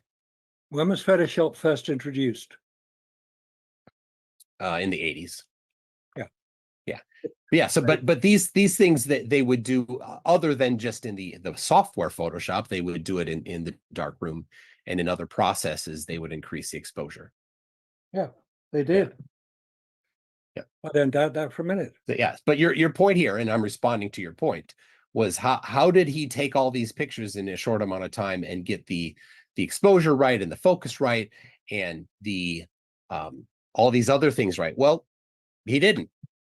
He got they're all over the place. Some are exposed well and some are not. This one is not. Some are focused well, some are not. But this is on the moon. In a high vacuum. Correct. Yep, it was. They did take it there. And we've already established the photographic film, which was used to take this picture, completely works. Yeah, would work perfectly. You demonstrated that yourself.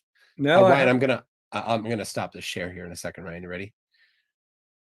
The idea that I have produced information about vacuum damaging film is irrefutable. Vacuum. Yeah, it worked. Yeah, it's irrefutable. It works well. Now you know what you didn't I don't know, you maybe have seen it. Hopefully you've seen it. What's the name of the, let's see. The Apollo documentation is called Apollo Photography, Equipment and Techniques from 1972. Page 117 says a test section from the beginning of every roll of film is given a series of precisely controlled exposures. And we can see that in the rolls on, especially on ASU's March to the Moon. Arizona State University has the photos of the TIFFs that I like because they're uncompressed and they're the highest resolution scans. Precisely controlled exposures, each consisting of an exact quantity of light of a specific color.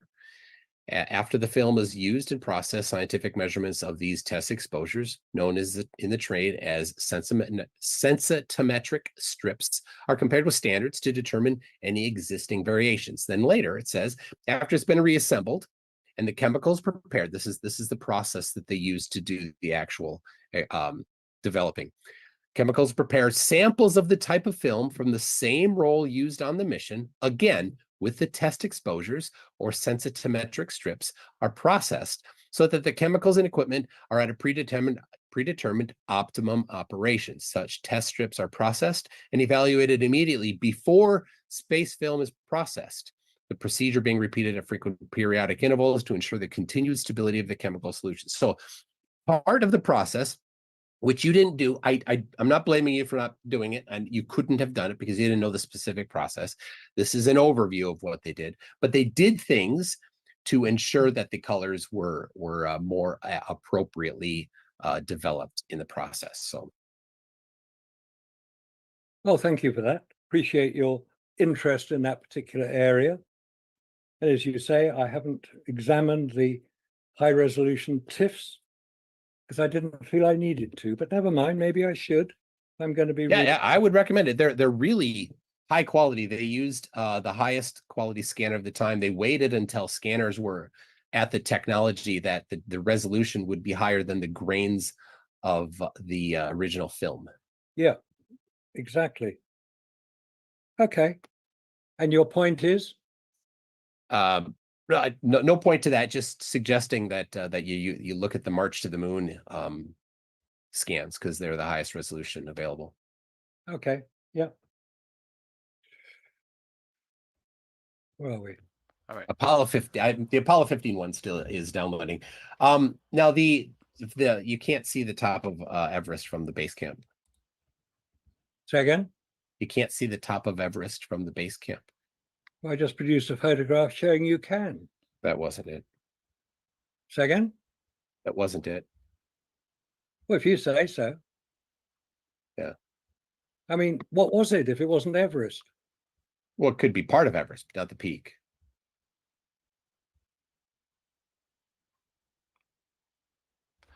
All right. It Yeah. we might be hitting a stopping block here. Unless you're just taking a moment to think about that question. Once again, if we want to move into some brand new territory, maybe something that we haven't gotten a touch yet, we do have quite a few super chats in our Q&A right now. So whenever you guys are ready to move into that, like I said, that can spur some more discussion. But if you've already got some stuff that you want to throw on the table Well, that we haven't gotten to, yeah, go ahead, Marcus. okay. No, I'm intrigued when Mike says that this isn't Mount Everest. I mean, maybe it isn't. Here we go. Maybe it's not. I don't know. It looks like Mount Everest to me, but maybe I'm wrong. Yeah, it's Well, not. obviously, I'm wrong on so many things, according to Michael. Did you mean to screen Yeah, share? appreciate that. Yeah, this is just one area that I must be so wrong on. Oh dear, I'm so sorry. Oh, I'm sorry to cut you off there, Marcus. Did you mean to share screen? It sounded like you meant to put something up there. Yeah, yes. I've gone back to my picture. I produced a picture of Everest and base camp. Okay, can you, if you want to share screen in our Zoom Oh, call, sorry. that way, Yeah. well, it's up to you. You can describe it, or if you want to share it, that's fine. But once Hang on. again, Hang on. it's always good for the audience. You take your time.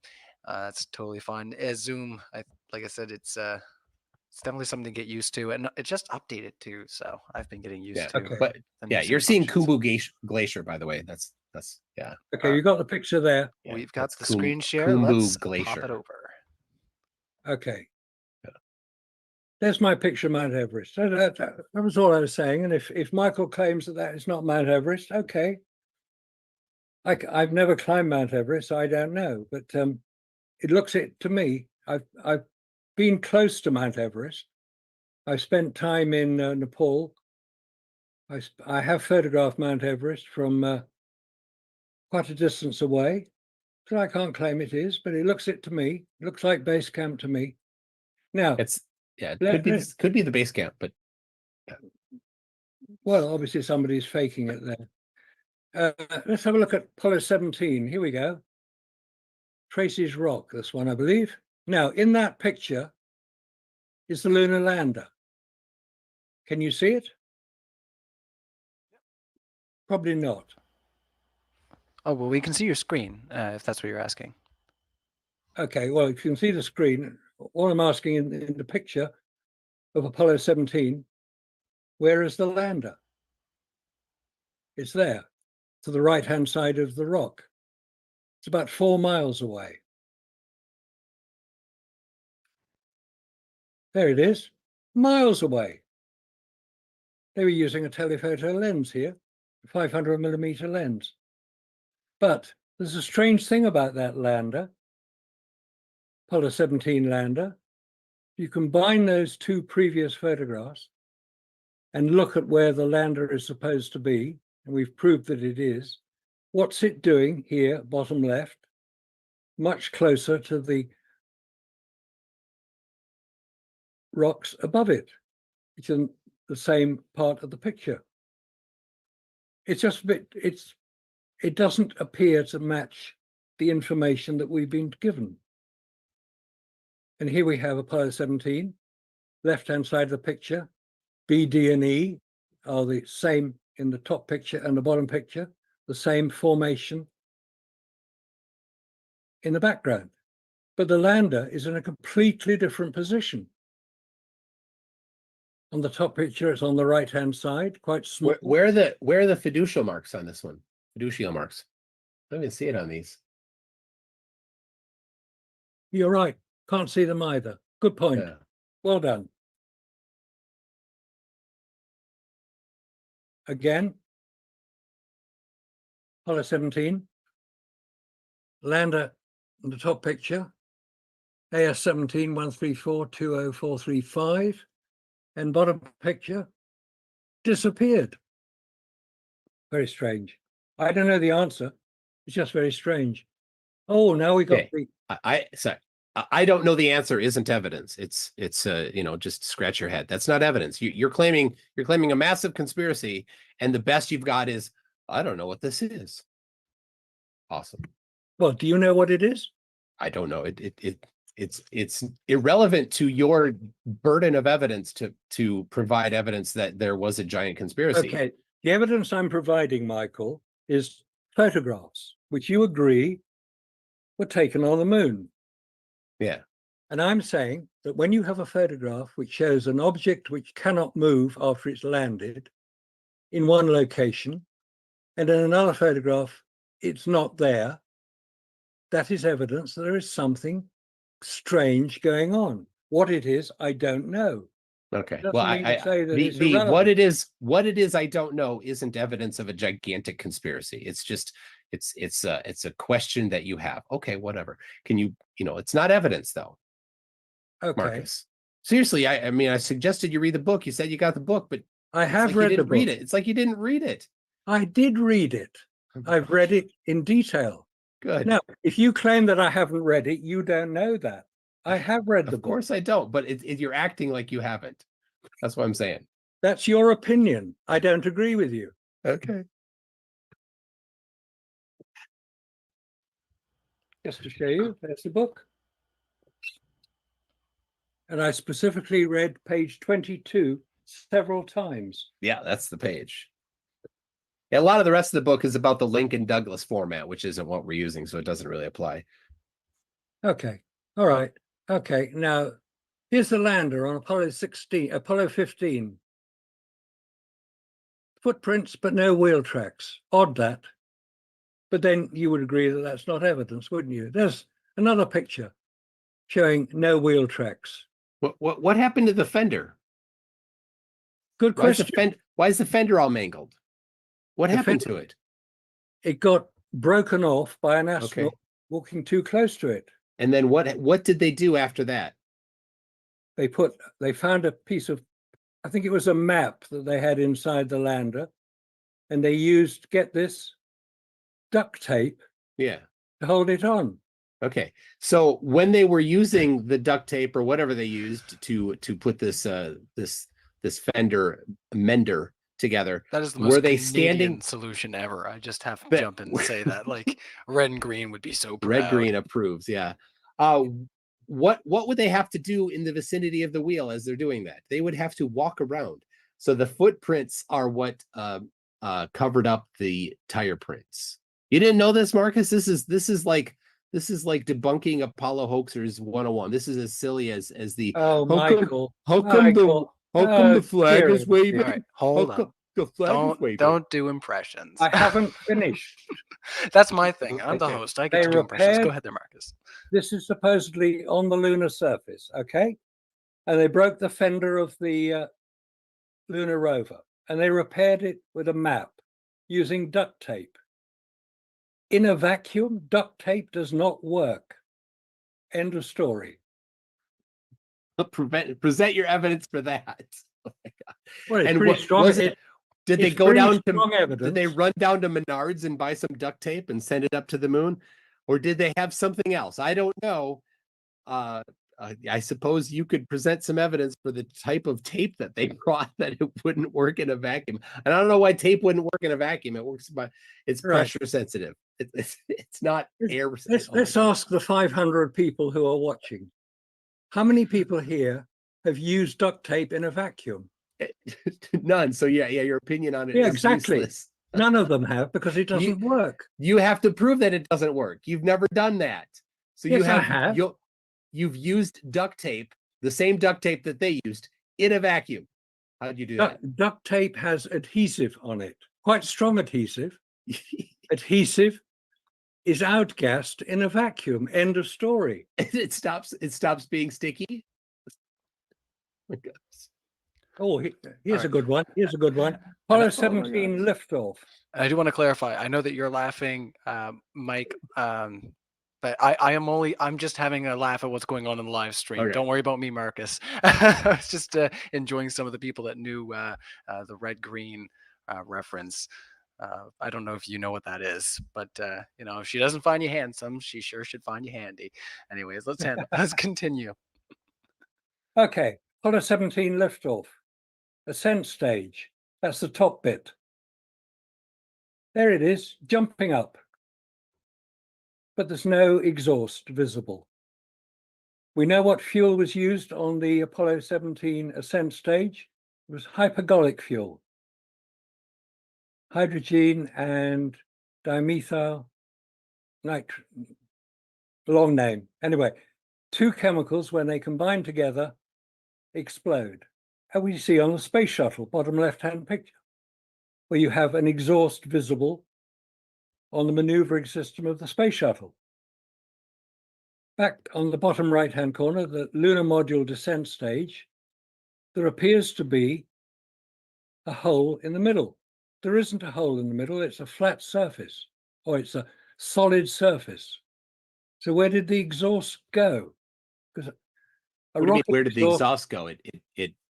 Where does the exhaust go? Because an exhaust on a rocket has to build up its power before it will lift off. We see it all the time when rockets take off. It doesn't have to build up its power. It starts accelerating from zero. That's why it starts slow. You just run the, I mean, you can run the kinematic equation to figure out its velocity at, you know, a quarter of a second in, a half second in, 1 second in. It accelerates.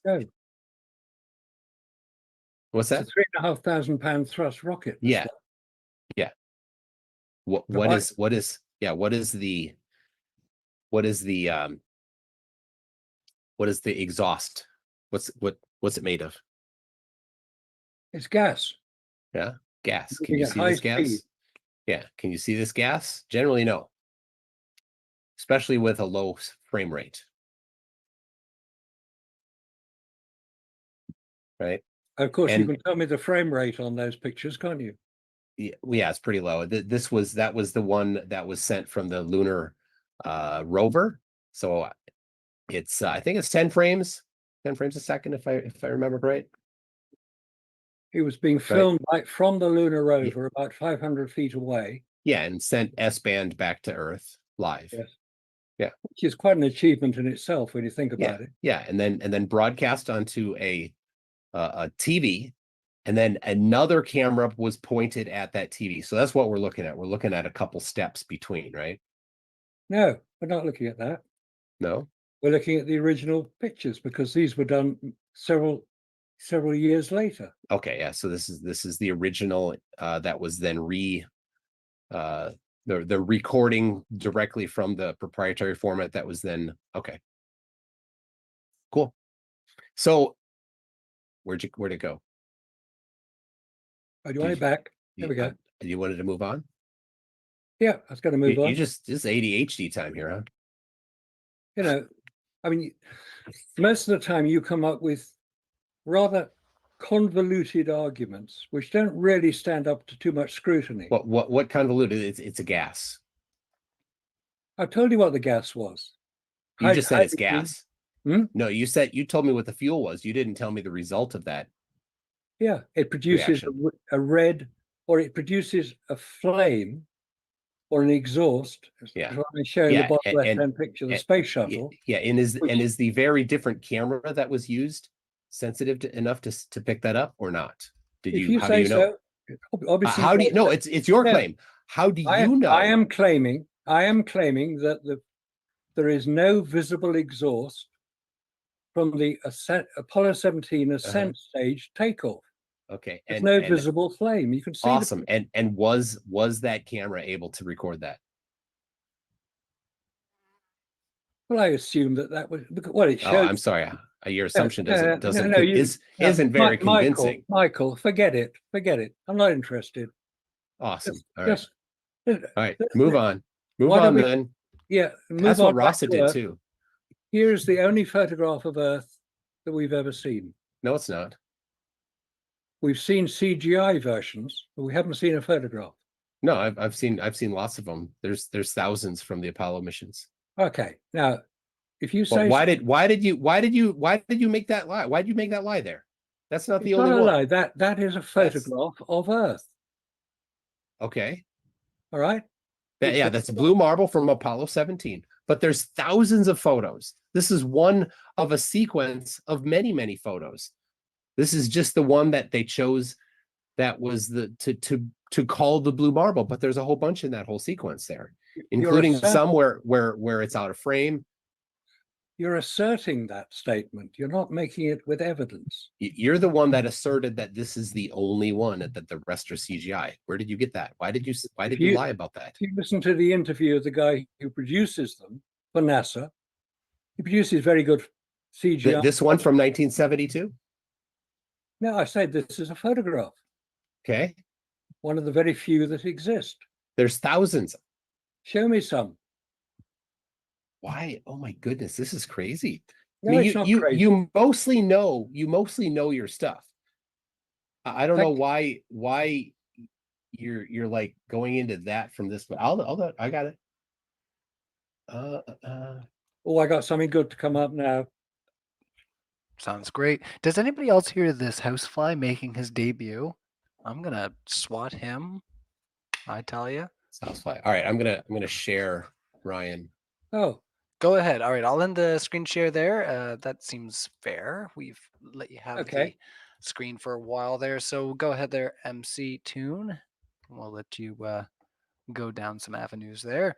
Like I said, everybody, we're going a little bit extra long, so once again, hit the like button and let's share this out. Let's make it a big debate party. It's been a lot of fun. All right, go ahead there, Mike. All right, here's the one that you said was the only photograph taken of the Earth, but here's another one. Here's another one. Here's another.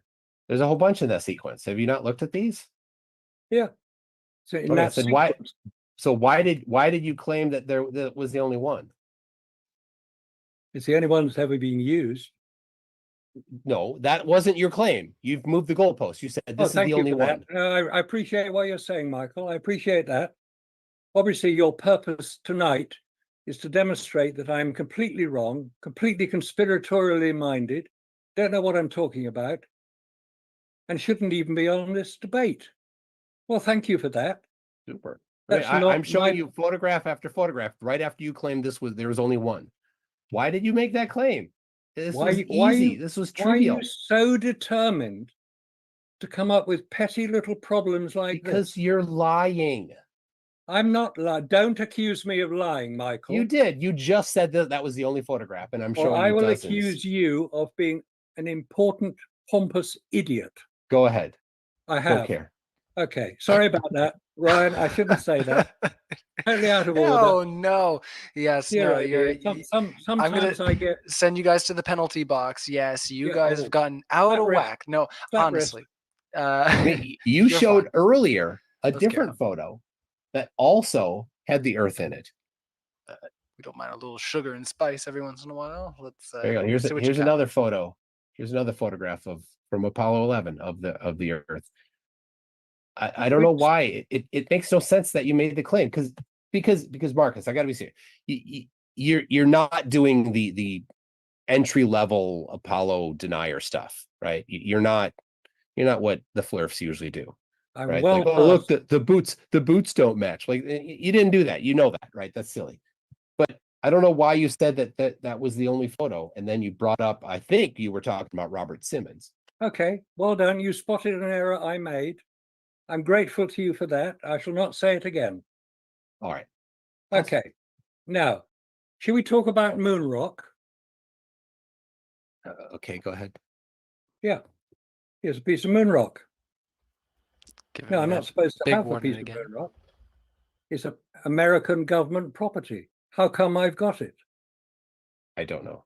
You may recall about 25 years ago, the complete filing cabinet containing the 382 pounds of, was it pounds? No, kilos of moon rock was stolen from the Johnson Space Center. Somebody walked in with a trolley, picked up the filing cabinet, which contained all the moon rock, put it in the back of his pickup and drove off. He was found, identified, and I think he was imprisoned for theft of government property. But do we know that all moon rock was returned? We don't. Piece of moon rock. How do you know Okay. it's a piece of moon rock? I don't know. Because I say so.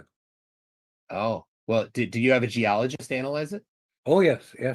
Look, it's very similar to quite a lot of the photographs of moon rocks, which we see. Okay, but I asked if you had a geologist analyze it.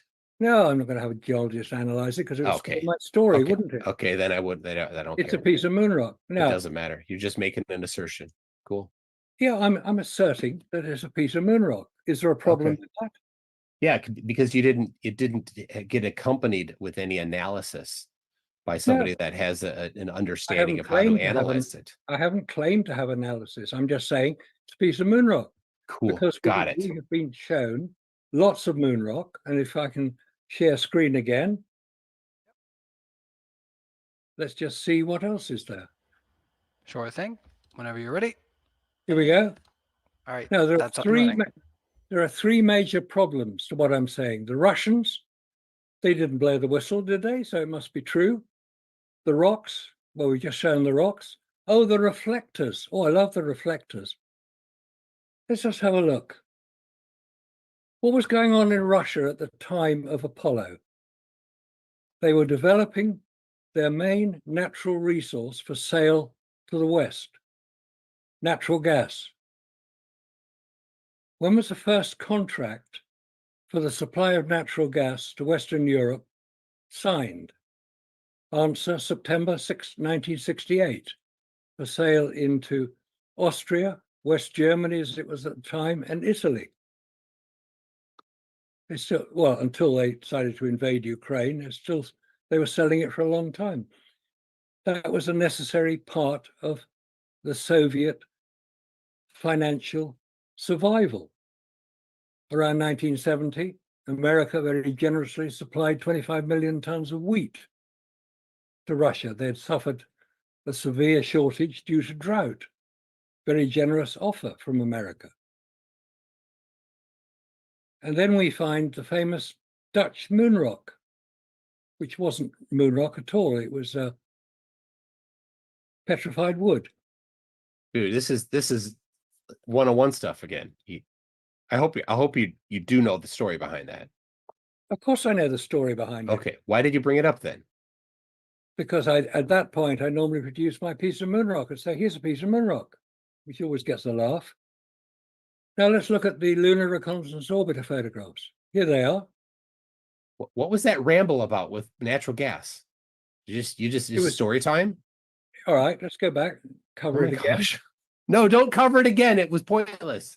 No, it wasn't. Because oh my gosh. What I was showing was that Russia had other important aspects to look at, specifically the survival of their country. Oh my gosh. Irrelevant Things. Cool. Oh my gosh. You say so. It wasn't irrelevant to Russia. They wanted to sign it. They wanted to get They wanted to get money. What I'm saying is that they weren't going to call out NASA. All right. Cool attempt to debunk things that I didn't claim. Maybe you could address things that I claimed or present evidence for the conspiracy that you're trying to convince people of. Okay, here we go. Lunar Reconnaissance Orbiter photographs, 2009. Apollo 11, Apollo 15. You're actually on topic because I actually did reference this. So good job. Yes, you did. And the only way you could tell there's anything there is a whacking great arrow that NASA very generously put on it. So let's have a look at Apollo 12. Surveyor crater, the Intrepid. It's difficult to see that. Surveyor 3, and the footprints all over the place. So it must be real. Okay. Here is a photograph of the London Eye, taken about the same time as the Lunar Reconnaissance Orbiter photographs. The London Eye, if anybody's been to London, seen the London Eye, it's a big Ferris wheel with cars on it. And in this photograph, you can see the car park, the top of the picture with the cars in it. So you can see individual cars. Let's have a look at more detail. You can see individual cars. They're about the size of the descent stage of the lunar lander, which is supposed to be still on the moon. How come you can't see them? And you need an arrow to point at what you're being told is there. How come you can't? Different. Sorry? Different elevation, different photograph, different amount of air between the camera and the object. Yeah. So, did you control for those things or no? Right. That photograph here of the London Eye was taken from a commercial satellite called the GOI-1 satellite. Okay. It provides commercial pictures to anybody who wants them. It orbits about 400 miles above the Earth's surface. Okay. And it uses cameras which have a similar resolution to the Lunar Reconnaissance Orbiter photograph. All right. Is it what's the lens like? Is it the same lens or different lens? I said the same resolution, which is the lens. Yeah. No, it's not. The lens is not resolution. Why wouldn't NASA use the best equipment they could find? I that's not the point. That's not the question. It's What exactly is because the lens depends on what they're doing. So if it's a different lens and it's a different focal length, then you're not doing a comparison that matters. No sense at all. Exactly. Absolutely Why would you do that? You'd want to have, if you're going to do a side-by-side comparison of the two photos, Right. and say, hey, how come this one I can see and this one I can't, and have different lenses and different sensors, then it's not a comparison that is meaningful. So yeah, I agree with you. Why would you make that? It's ridiculous. It's not ridiculous. It's a very reasonable conclusion to reach. A commercial satellite with the same resolution as the Lunar Reconnaissance Orbiter photographs were taken. But a different lens. How do you know? Well, I know because you said it's 400 miles up, 400 It kilometers. is 400 miles up. Okay. And LRO is either between 25 and 50 kilometers, so That's significantly closer. So in order for this one that we're looking at right now to know the other one, the Ferris wheel, the London Eye, in order for that one to be as zoomed in, right, you'd need to have significantly larger zoom. A very different lens would be necessary. If they had the same focal length on the lens, then they'd be drastically different because there's significant difference in distance. Right? Zoom with your feet, right? People say zoom with your feet when you take photos, right? When they send up, you send up that you don't get to change the focal length. Typically, it's not a lens, right? That you can do that. They pick the lens before they send it up based on how high it's going to be and the needs for the mission. So this one, they're going to take close-up photos. They're going to have a high zoom. For the LRO, it's a different lens. You say so? Yeah. So how come they could photograph the Copernicus crater in 1966 from a much lower angle? Different camera, different lens, different process. You say so? If you say so.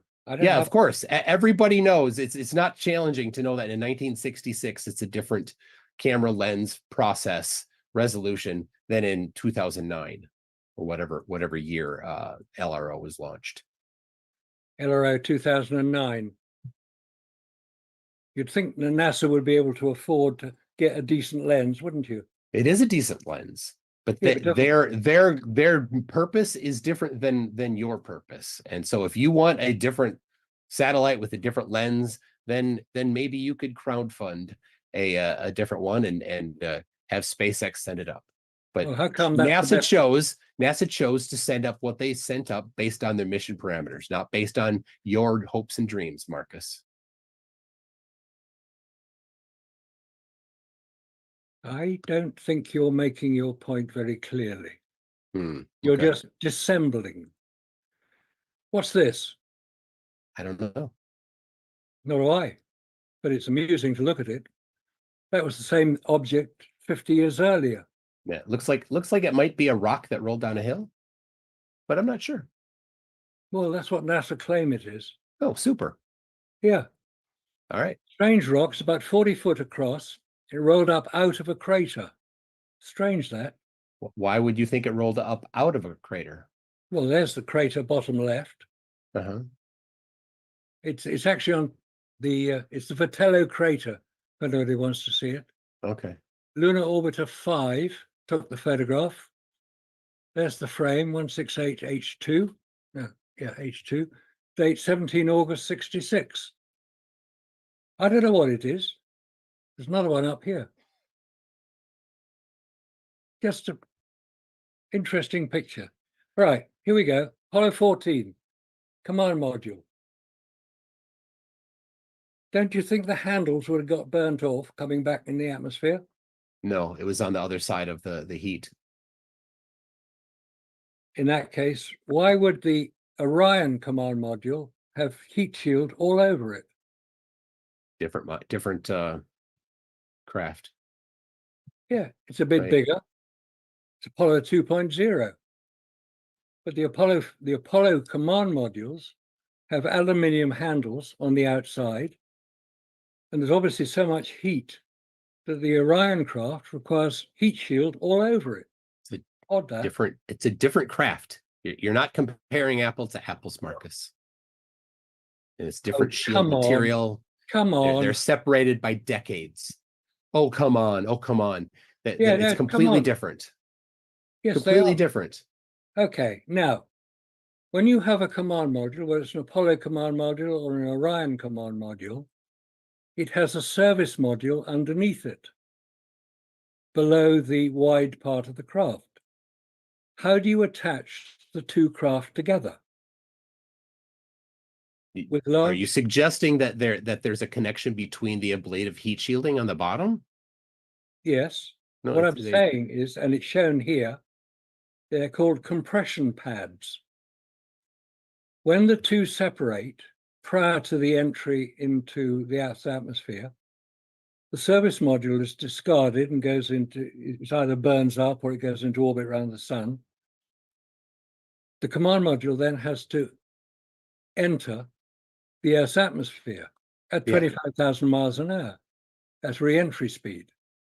In order to prevent the same thing happening to the command module, as happened to regrettably, very regrettably happened to the Challenger space shuttle return,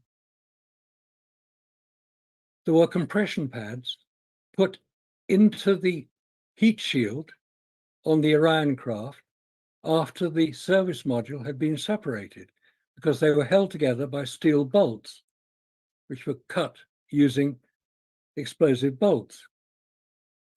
The point is that if you in any way cause problems with the heat shield, as we've discovered with Orion already, the heat shield can disintegrate. The point I'm making is that we know that that's how the two craft were together, with big bolts between the command module and the service module, which was separated prior to re-entry. And on the Orion craft, they required heat shield to cover the whole craft, which just seems a bit excessive. Okay, seems a bit excessive is not evidence. And you not being an engineer, you're a photographer. I appreciate that. Your opinion on the engineering is of little value. Thank you for that. I appreciate your knowledge. I do want to jump in. What is probably excessive is the length in which you guys can hold your bladders. Because I've had to jump out at least once or twice now, maybe 3 or 4 times. Yeah. So if you guys, I feel it's only fair. If you guys would like to take a moment and just step out, grab yourself a drink of water, maybe take a bathroom break, that's totally cool. If you want to just keep going, then, this is a speak now Ryan, or forever hold your pee. Yeah, there's enough super chats and questions that we probably need to get to that before. Yeah, good idea. Because otherwise it's going to be sunrise before we get done. Almost there. What is it? 5:15 in the morning in the UK. Yeah. I appreciate it, Marcus. No, that's fine. I'm just mad. That's the thing. So, but now when you say mad in America, that means angry. But I know in England it means crazy, and I don't know which one you mean. Well, I'm English, so that's how I talk. Okay. So you would like to go right into that Q&A there, Mike? I'll run to the bathroom, and then Q&A is fine for me. Q&A is good. Okay. All right. Well, yeah, Marcus, if you also want to take a moment to step out, I'll do a little bit of housekeeping while you guys use the washroom and grab yourself some drinks, and I'll say hi to the audience there for a minute. Okay. And let's do that. Yeah, sounds good. I will see you guys in a second. Well, awesome, everybody. Well, I hope that you're hanging out and enjoying the live stream. I see that we got just shy of 500 people. I also I want to let you guys know. I know all of you guys get really upset sometimes when I talk about my music. We just uploaded Heaven and Hell the other day. Nobody watched it. It made me real sad. But usually, what ends up happening to me when we're out playing music live is we're right around set 2, and I get really, really tired. And it was lately that James had made a mention to me about a product that we've actually got a sponsorship for here, and I'm going to give you guys a promo code for. So I finally got to use it just the other day. It's called Magic Mind. Maybe you've seen some Facebook ads about it. For me, I've used Red Bull, several different energy drinks at shows for sure. Probably not so good for me.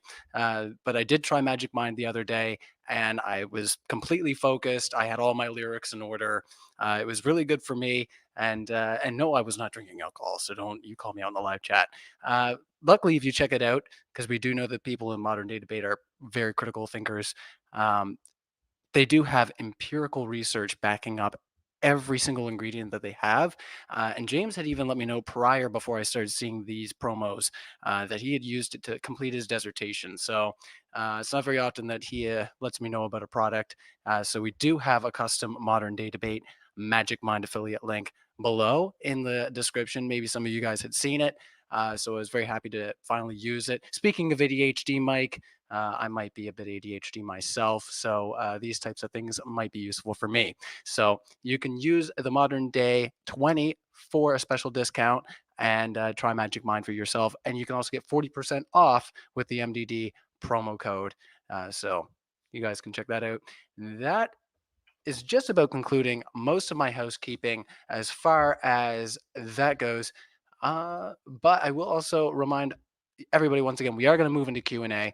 I see that Mike is talking to his audience and saying hello. He realizes that I am going through the motions, Mike. I'm going through the motions.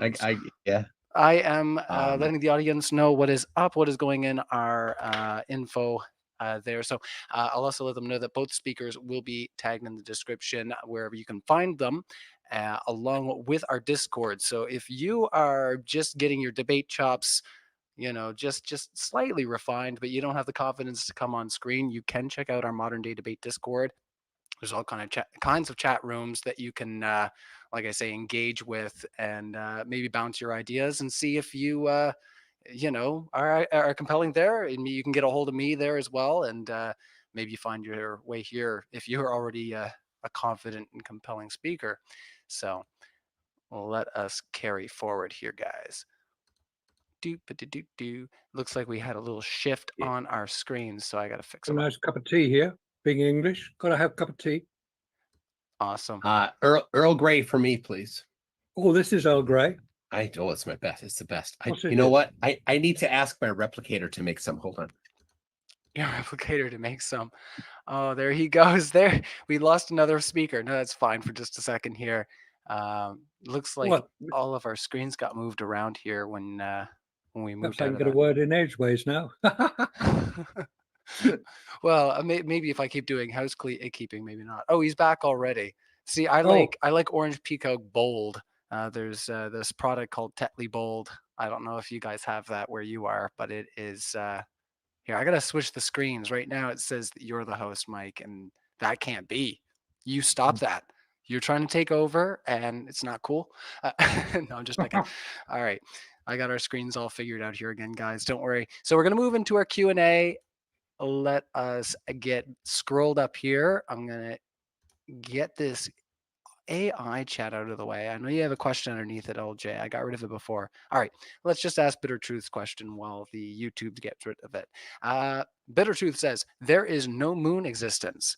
Do you agree, hoax? No moon. What do you mean, no moon? Of course there's a bloody moon. It's not, sorry.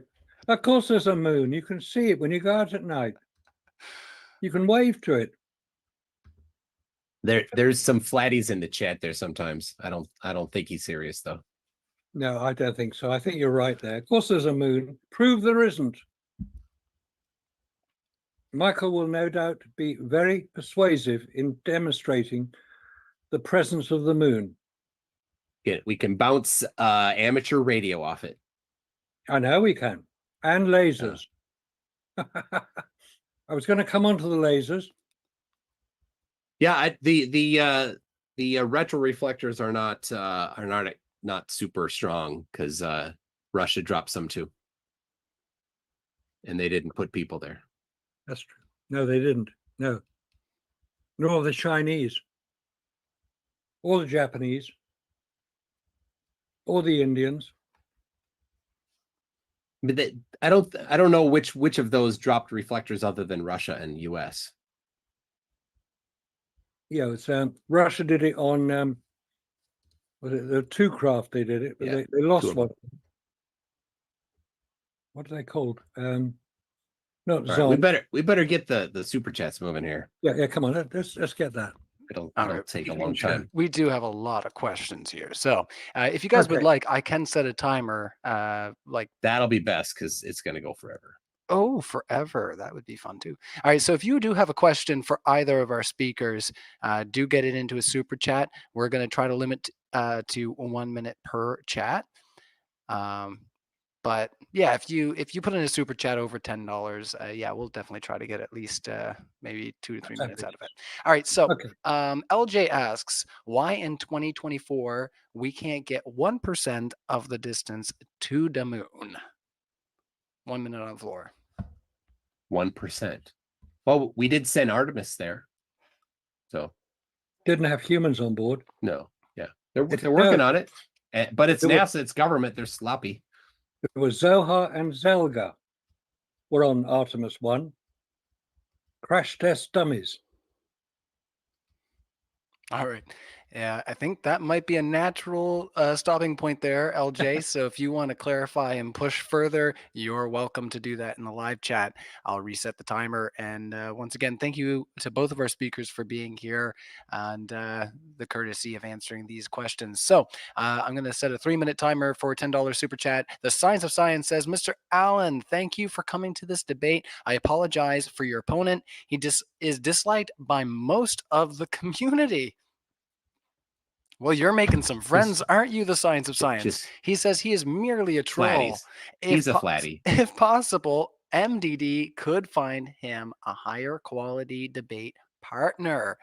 It seems like that's just a question that's going to get us into some meta debate discussion. But if you want to make some commentary about maybe how you feel about the overall discussion, I guess it's fine for just a moment.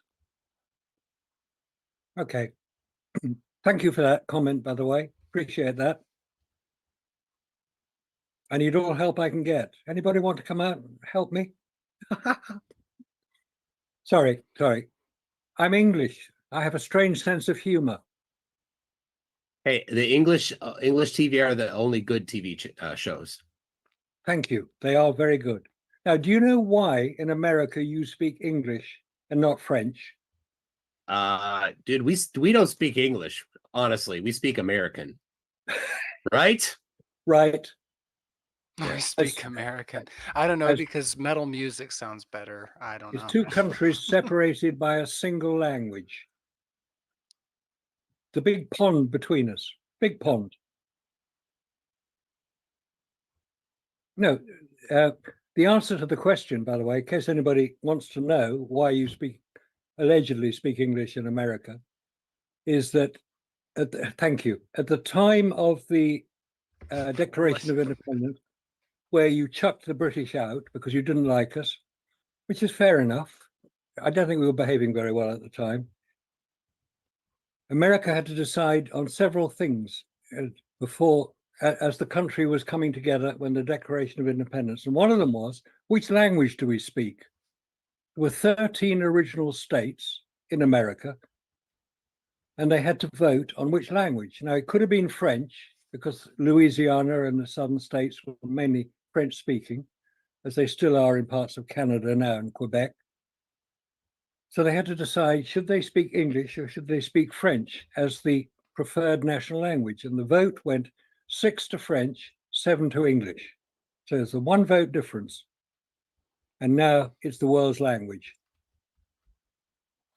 Whoever was the 7th vote in that, thank you very much. Because English, being the world's language now, the most commonly spoken language throughout the world, not the first language, the most commonly spoken first language is Mandarin. But as a first and second language, because here we are in the UK on a damp bunch of rocks off the northwest coast of Europe. We do have to And we wanted to move get to the off next it. We question. wanted sunny countries. So we went and found sunny countries. We said, right, we're here now, we're in charge. That was what happened in India, what happened in Australia, what happened in South Africa, what happened throughout the Pacific Islands.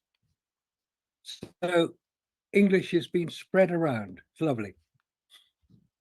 All right, excellent. I mean, you know how I feel about it. I mean, based on my little quip. So, thank you, the Science of Science, for your making friends in the live chat with Mike. It seems LJ says, "How do you personally know if anybody's ever landed?" Well, I showed video of people on the moon in moon gravity, doing activities that could not be sped up. That's how I personally know. That's an opinion. All right. Oh, just a second. Tea Earl Grey hot. Oh, good for tea. Look at that. Earl Grey, I hope. And yeah, and then you'll notice it's Paris 2024. There you go, which started here. There's my mug. The Olympics. The late Queen Elizabeth. And then I have something called Smokehouse. It's called Beerwick Brown Ale. It's from a place called Berwick. It's in Nova Scotia. And there's a Facebook page called Berwick Memes, and they share memes that are just hilarious. They're just mountain jokes. And it's at one time I died because it said, "Cousin's just a term the government came up with to control who we sleep with." And it was like posts from Berwick Mountain. And yeah, that's where this beer is from. So hopefully Ryan, they you're make good rambling beer. now, dude. You like that? That's fun. All right, yeah, go all ahead. right, Let's carry on Okay. to the next question. Let's go. The Science of Science. Troll MDD debater MC Toon is allowed to call a guest debater names with no evidence. What's going on? So, and I think Science of the Science is upset because he thinks that you may have called Marcus a few names that he doesn't feel were warranted. I was pretty aggressive with you, Marcus. Yes, you were, Michael. I appreciate that. And I was expecting it. And look, I'm English. I don't give a... If you want to call me names, you're not going to be the first person to do so. So I hope the names you called me were very well selected. I can't remember what they were, but I'm sure they were very, very good. And I shall Okay. chalk that up to experience as usual. All right, let's carry into the next one. Thank you to both of our speakers for just having a little moment there. That felt good. All right, the Science of Science follows up and says MDD is going to have to kick MC Toon. Do I need to give you the old roundhouse kick, Mike? What's going on? I don't know. At the rate these super chats are going, I wouldn't mind. He says he can't control himself. This is not how you treat a guest. Oh no. The Science of Science, like I said, I don't think he's a the big Science fan. of Science is not treating people well, but whatever. Ooh, you heard that? The Science of Science. Well, we do appreciate your super chats and you engaging with with us here at Modern Day Debate. But yeah, if you do have something that's more of a question related to the substance of what we're talking about today, which is was the moon landing a hoax? All right, so Yes, Kango it was. 44. Thank you, Marcus. Kango 44 says, Marcus, it's not a personal attack. Respect is earned, not given. If you can't figure out a simple percentage difference, then that's on you. Why listen to man who has simple maths incorrect? So they're asking, why listen to a man who has a simple math incorrect? So they're accusing you of being incorrect about. I think that was about the pressure differential. Yeah. I was going to say maybe you could explain in more detail what it was that I appeared to get incorrect. And I should just say, I don't claim to be all-knowing, all-knowledgeable, have all the answers. I don't. I always say, please prove me wrong when I say that no humans have landed on the moon. And Michael has done a reasonably good job at attempting to do that. I don't happen to agree with some of the conclusions he's reached, and he doesn't agree with some of the conclusions I reached. But that's the way it goes. There's always going to be differences, and as long as we are reasonably respectful of each other's position, no harm is done. Maybe we advance our own knowledge. I always enjoy these type of exchanges because I hope to learn something from them. All right. Well, that sounds good. Let us carry on. We got quite a few super chats left to go, and I'm sure a few more are going to pour in as we expound and expand on our ideas on these questions, because there's quite a few great ones coming in, and we do appreciate it. Yes, this is me waffling while I scroll. Kango 44, cameras in the 60s did not have big enough cans to shoot uninterrupted high-speed shots. That's why continuous shots, like in the Hitchcock movie Rope, had to be stitched together with clever editing. There you go. Yeah, Hitchcock knew how to deal with cameras. That was his business. And there's one point I didn't actually cover in terms of the operation of the Hasselblad camera. This is not the time to draw that out. It takes about 2 seconds to advance the film. And there are several pictures taken, 3 pictures taken in about 2 seconds, according to the timeline, which couldn't have been taken by the Hasselblad camera. That's what I'm saying. All right. Let's see here. Let's carry on. We have lots of questions coming in. Just 1 second there, guys. I just have to scroll back on up. Doesn't seem like Mike has much commentary to make on that. So, toads in my eyes. Toads in my eyes. Well, that's fantastic. Says Marcus, AI chats have gotten sophisticated enough that you could be one, therefore you are. My evidence is because I said so. I'll give you 1 minute on that one. There's a problem with that. Somebody who's done 30 odd years of research into the subject can make a statement.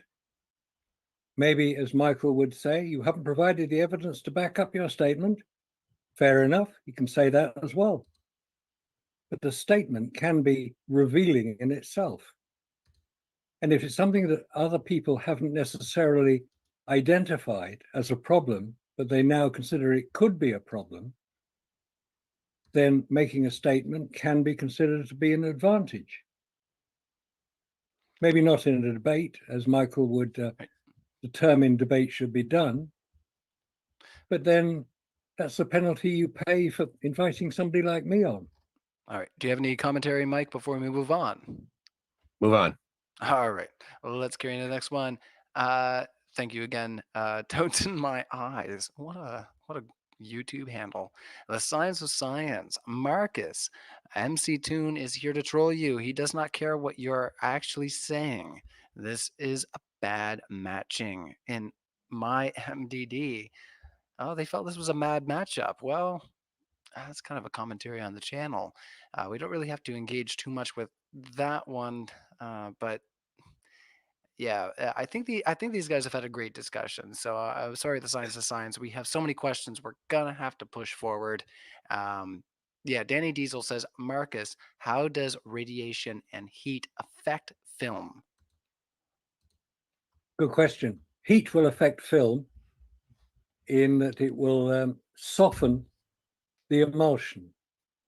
Extreme heat will also what's called produce latent images. A latent image is where the heat or the radiation affects the emulsion of a film to produce almost a sort of, not a fake image. It produces effects on the film, which means that they're not 100% accurate, which is why there's always an expiry date on photographic film. This stuff, in case anybody's forgotten, photographic film had an expiry date.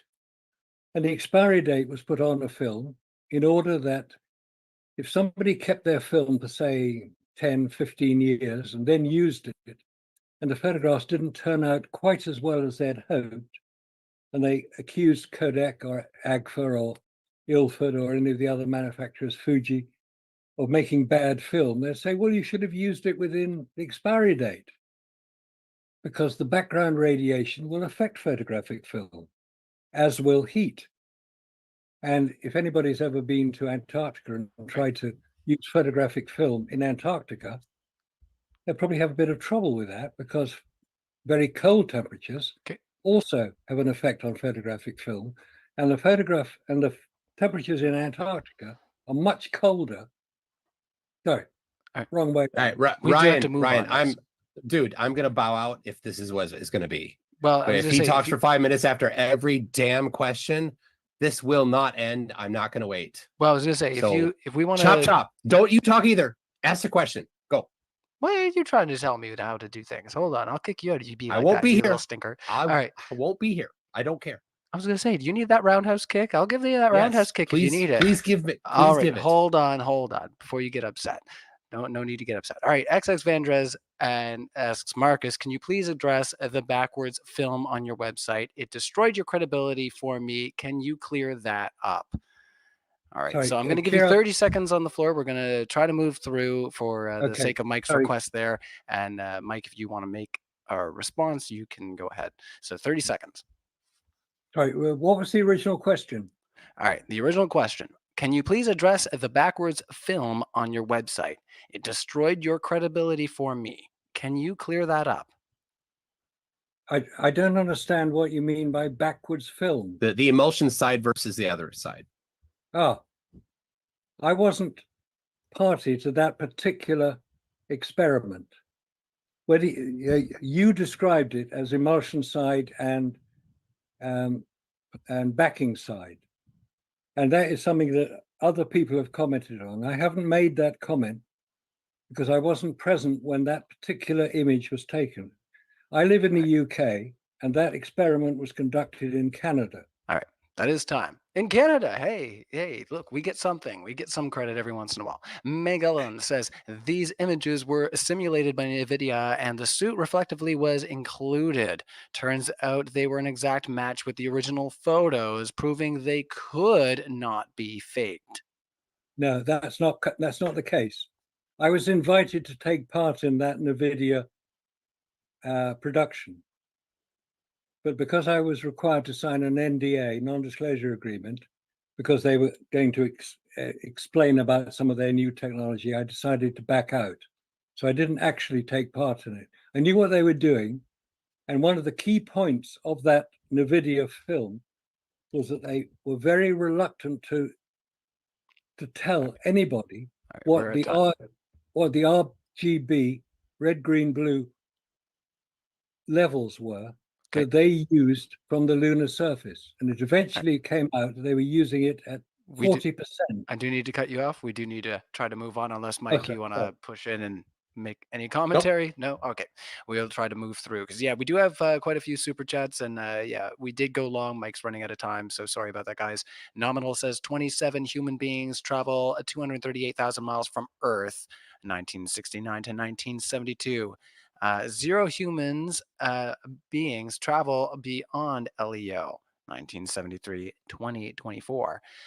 It's science. If you believe it, it's science, yes. If you choose not to believe it, because the problems humans, us delicate little creatures, would have traveling beyond the Van Allen radiation belts into the vacuum of space with no visible protection, then you can believe what you like. I choose not to, for reasons I hope I've been able to explain. All right. Even James Van Allen said that traveling beyond the belts was going to be a problem for space travel. No, he didn't. Yes, he did. Read his letter. It is original. And they had. Let's they let did Mike have in here. We have given you the floor for quite a while. Yeah, they had shielding. No, they didn't. Not enough. Sorry. Am I being restrictive again? Go on, shut me up, Ryan, if I talk too much. Well, no, it's just that there are a lot of questions for you, and yeah, it doesn't seem like Mike has a whole lot of commentary here to make in response. But if you did have something you wanted to say, Mike, before we move, we do have a couple questions coming in for you here. So, MC Toon, you made the claim there is secondary light. As a photographer, how can you make the statement, yes, the direct light is the sun, and agree there is another light? How do you make sense in that? That there's a second light, the second light being I think he's talking about the reflection off the astronaut's suit. I don't know why that's a problem. It's a typical of a fill light. It acts just like a fill light. Not enough. No math presented for that. All right. Well, let's carry on. Magellan says, oh, look, NASA misspelled a word. Therefore, the moon landings were fake. Magellan, come in with a little snark. Side snark. Yeah, we appreciate it. You know, we all had a little chuckle. PhD Tony. Hey, PhD Tony. Glad to see you in the live chat. Ask for $5. Toon.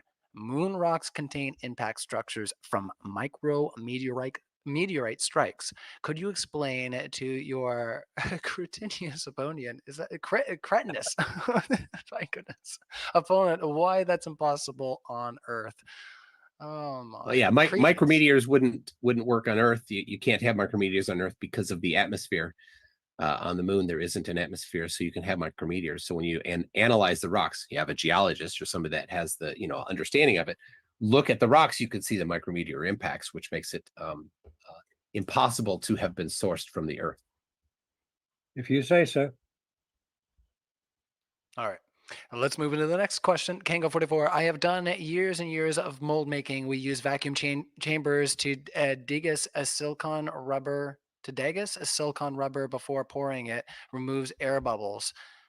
10 to 7 M-bar. Gaffer tape works fine in a vacuum. I'm not sure if there's some typos here, so I'm sorry if you need me to reread that. You've got to compare apples to apples. So what level of vacuum? Any thoughts on the other side? Yeah. Anything more than or lower than 1% isn't going to make a big difference. 1% of sea level. All right. Pseudonym says, bruh, MC, is the moon positive or negative pressure? It's positive pressure. It's very small pressure, but it's positive. Any thoughts on the other side, or do you want to carry on, Marcus? There's very little. There is pressure on the moon, yes. Very little. I agree with that. What we disagree on is the amount of pressure. Depends how you measure it. I measure We it. don't. I don't think we disagree on the amount. We disagree on what percentages. All right. What? That one was for MC, so he gets the last word. Anything else to say there, Mike, or do you want to carry on? Nope. That's All right. good. Melissa Schultz says a tape in a vacuum is a weird argument, but what about the variation temperature? Negative 289 Fahrenheit to 224 Fahrenheit. That's I don't know if correct. that's I don't know if that's for me or for him, but yeah, in it was during daytime. They were only there for a short time, so it didn't get to be nighttime, so it didn't get that cold. It was only in heat. Can I make a point on that? Yeah, we can bounce it back and forth. If there's no atmosphere, as soon as sunlight or radiation hits the moon, it's already at about 100 degrees, 150 degrees. That can be demonstrated, or has been demonstrated, when the original space shuttle astronauts were sent up. I think they were repairing the Hubble Space Telescope, and their hands got very cold, when the space shuttle orbited into the Earth's shadow. And they said, "Can we have electric heaters in our gloves?" And NASA said, "Don't be so stupid, you don't need heaters. But we'll send a thermometer up, you can measure the temperature," which they did the next mission, and measure the temperature. Okay, I'm just going to And the ask you to put a report, bow on it so we can hand it back to Mike so he can wrap up the question. So if you can, I'm sorry to cut you off. Just if you can okay, just if you can get to the crux so that hopefully the audience can understand what you're trying to say, and then we'll carry into the next question because we got a lot more to go. okay.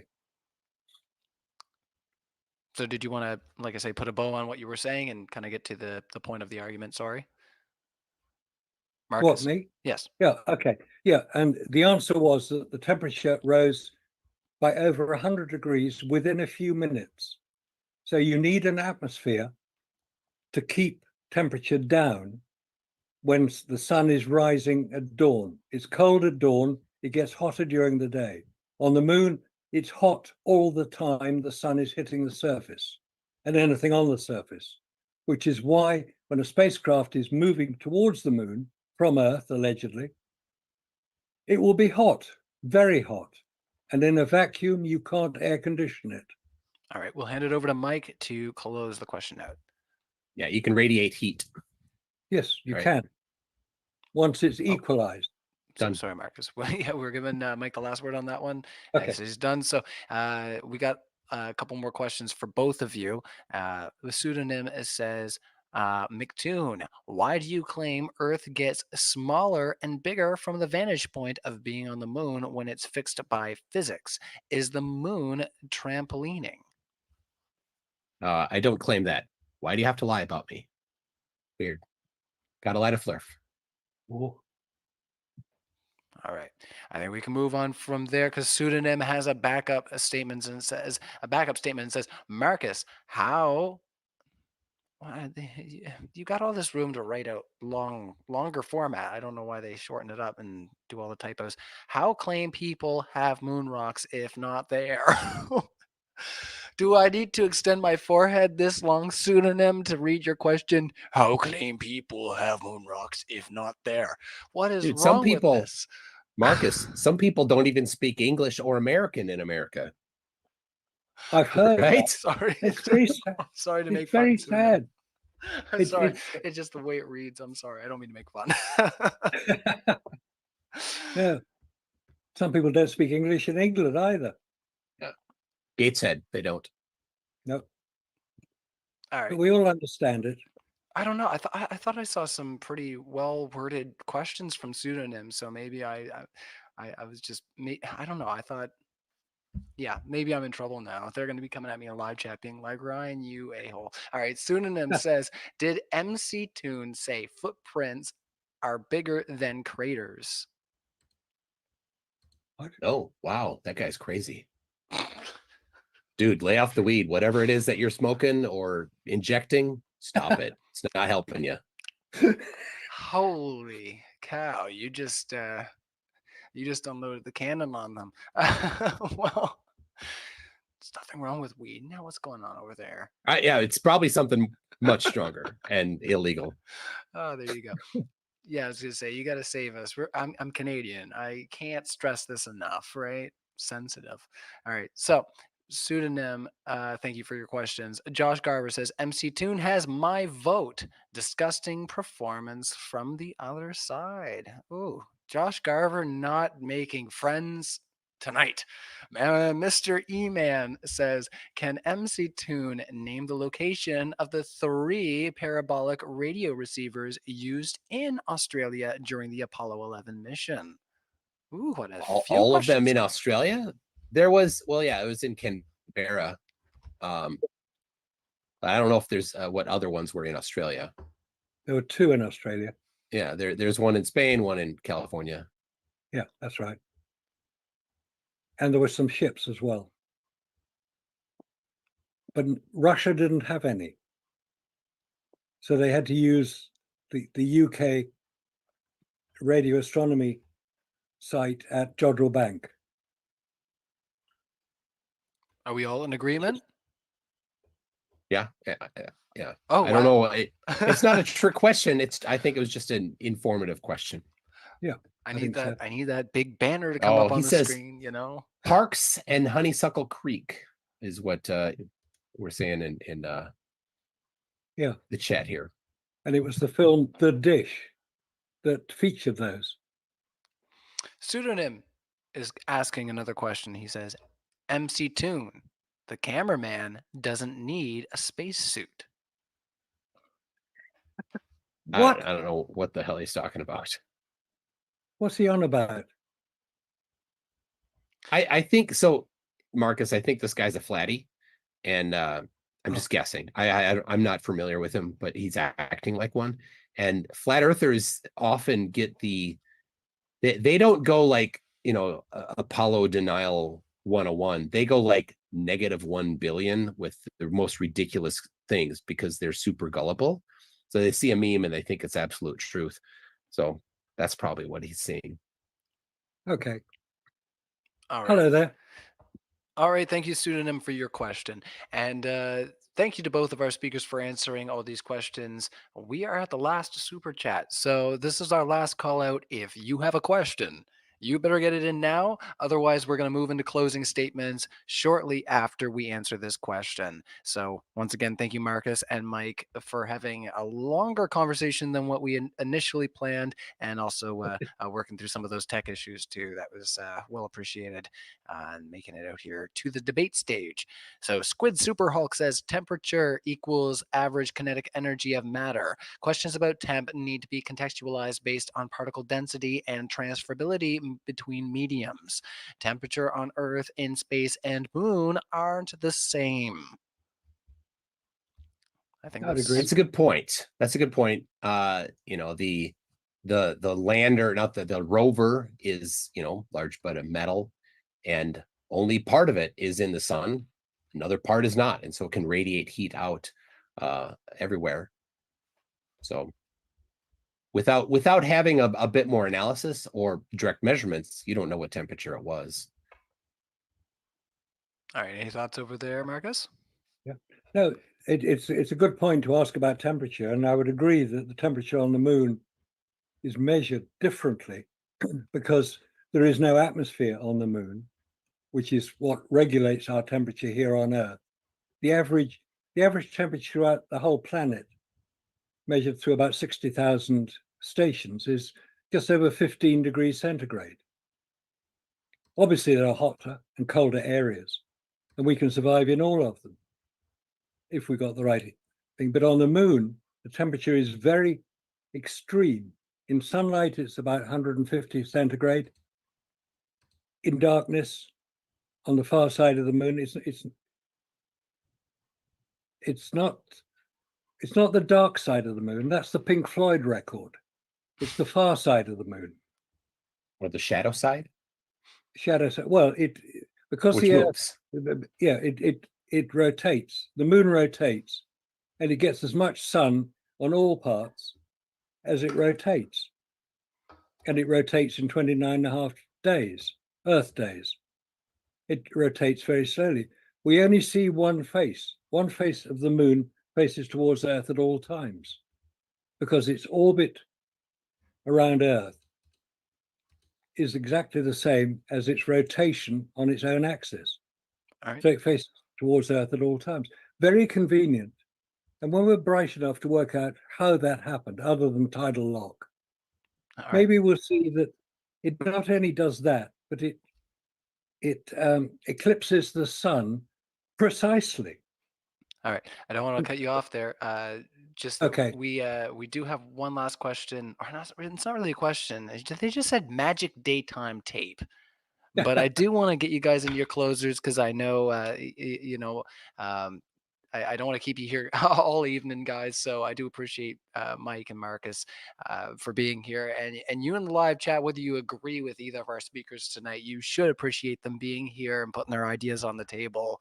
It takes a lot more to be here than to be there. So don't be whining too much in the old live chat. Now you'll appreciate this, Marcus. I always do this UK style. Over to you, Mike. You have 1 minute on the floor. I always give it to the opening speaker to close us out. So, Mike, you have 1 minute to give us your closing thoughts. Awesome. Well, thank you, Ryan. Thank you to James, and thank you to Marcus. I was aggressive, so that's how I am sometimes. And I called you out because I think that you did a few things that needed to be called out. But I appreciate you being here, and I appreciate that it's a very inconvenient time for you. So I think I showed that that people were on the moon, and they did a live broadcast from it. Thank you. Awesome. And Mike, if you don't mind entertaining, I got two chats that popped in right quick. If we do them right quick, and then we'll just move over to the closing for Marcus. It says, both for fun from pseudonym.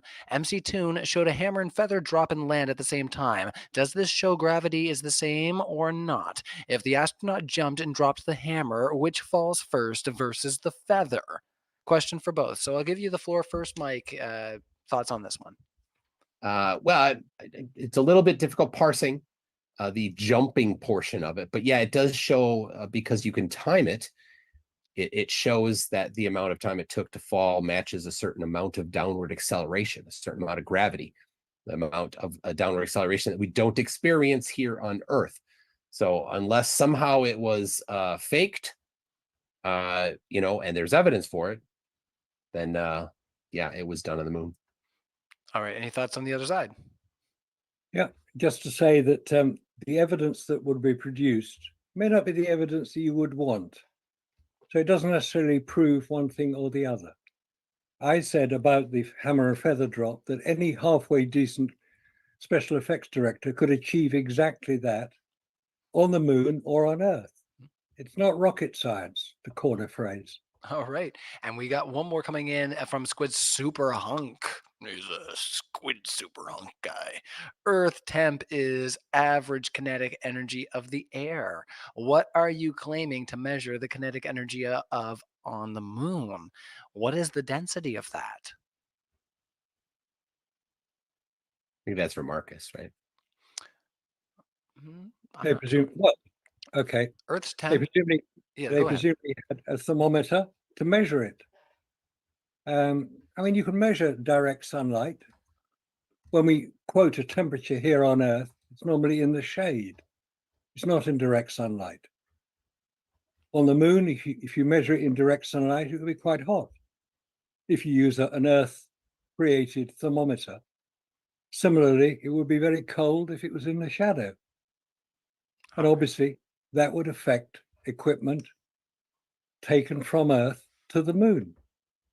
All right. Well, thank you, Marcus, for finishing up that question. And I'm going to give you a minute on the floor to give your closing thoughts and let everybody know where they can find you and maybe some other things you might want to discuss in the future. So go ahead there, Marcus.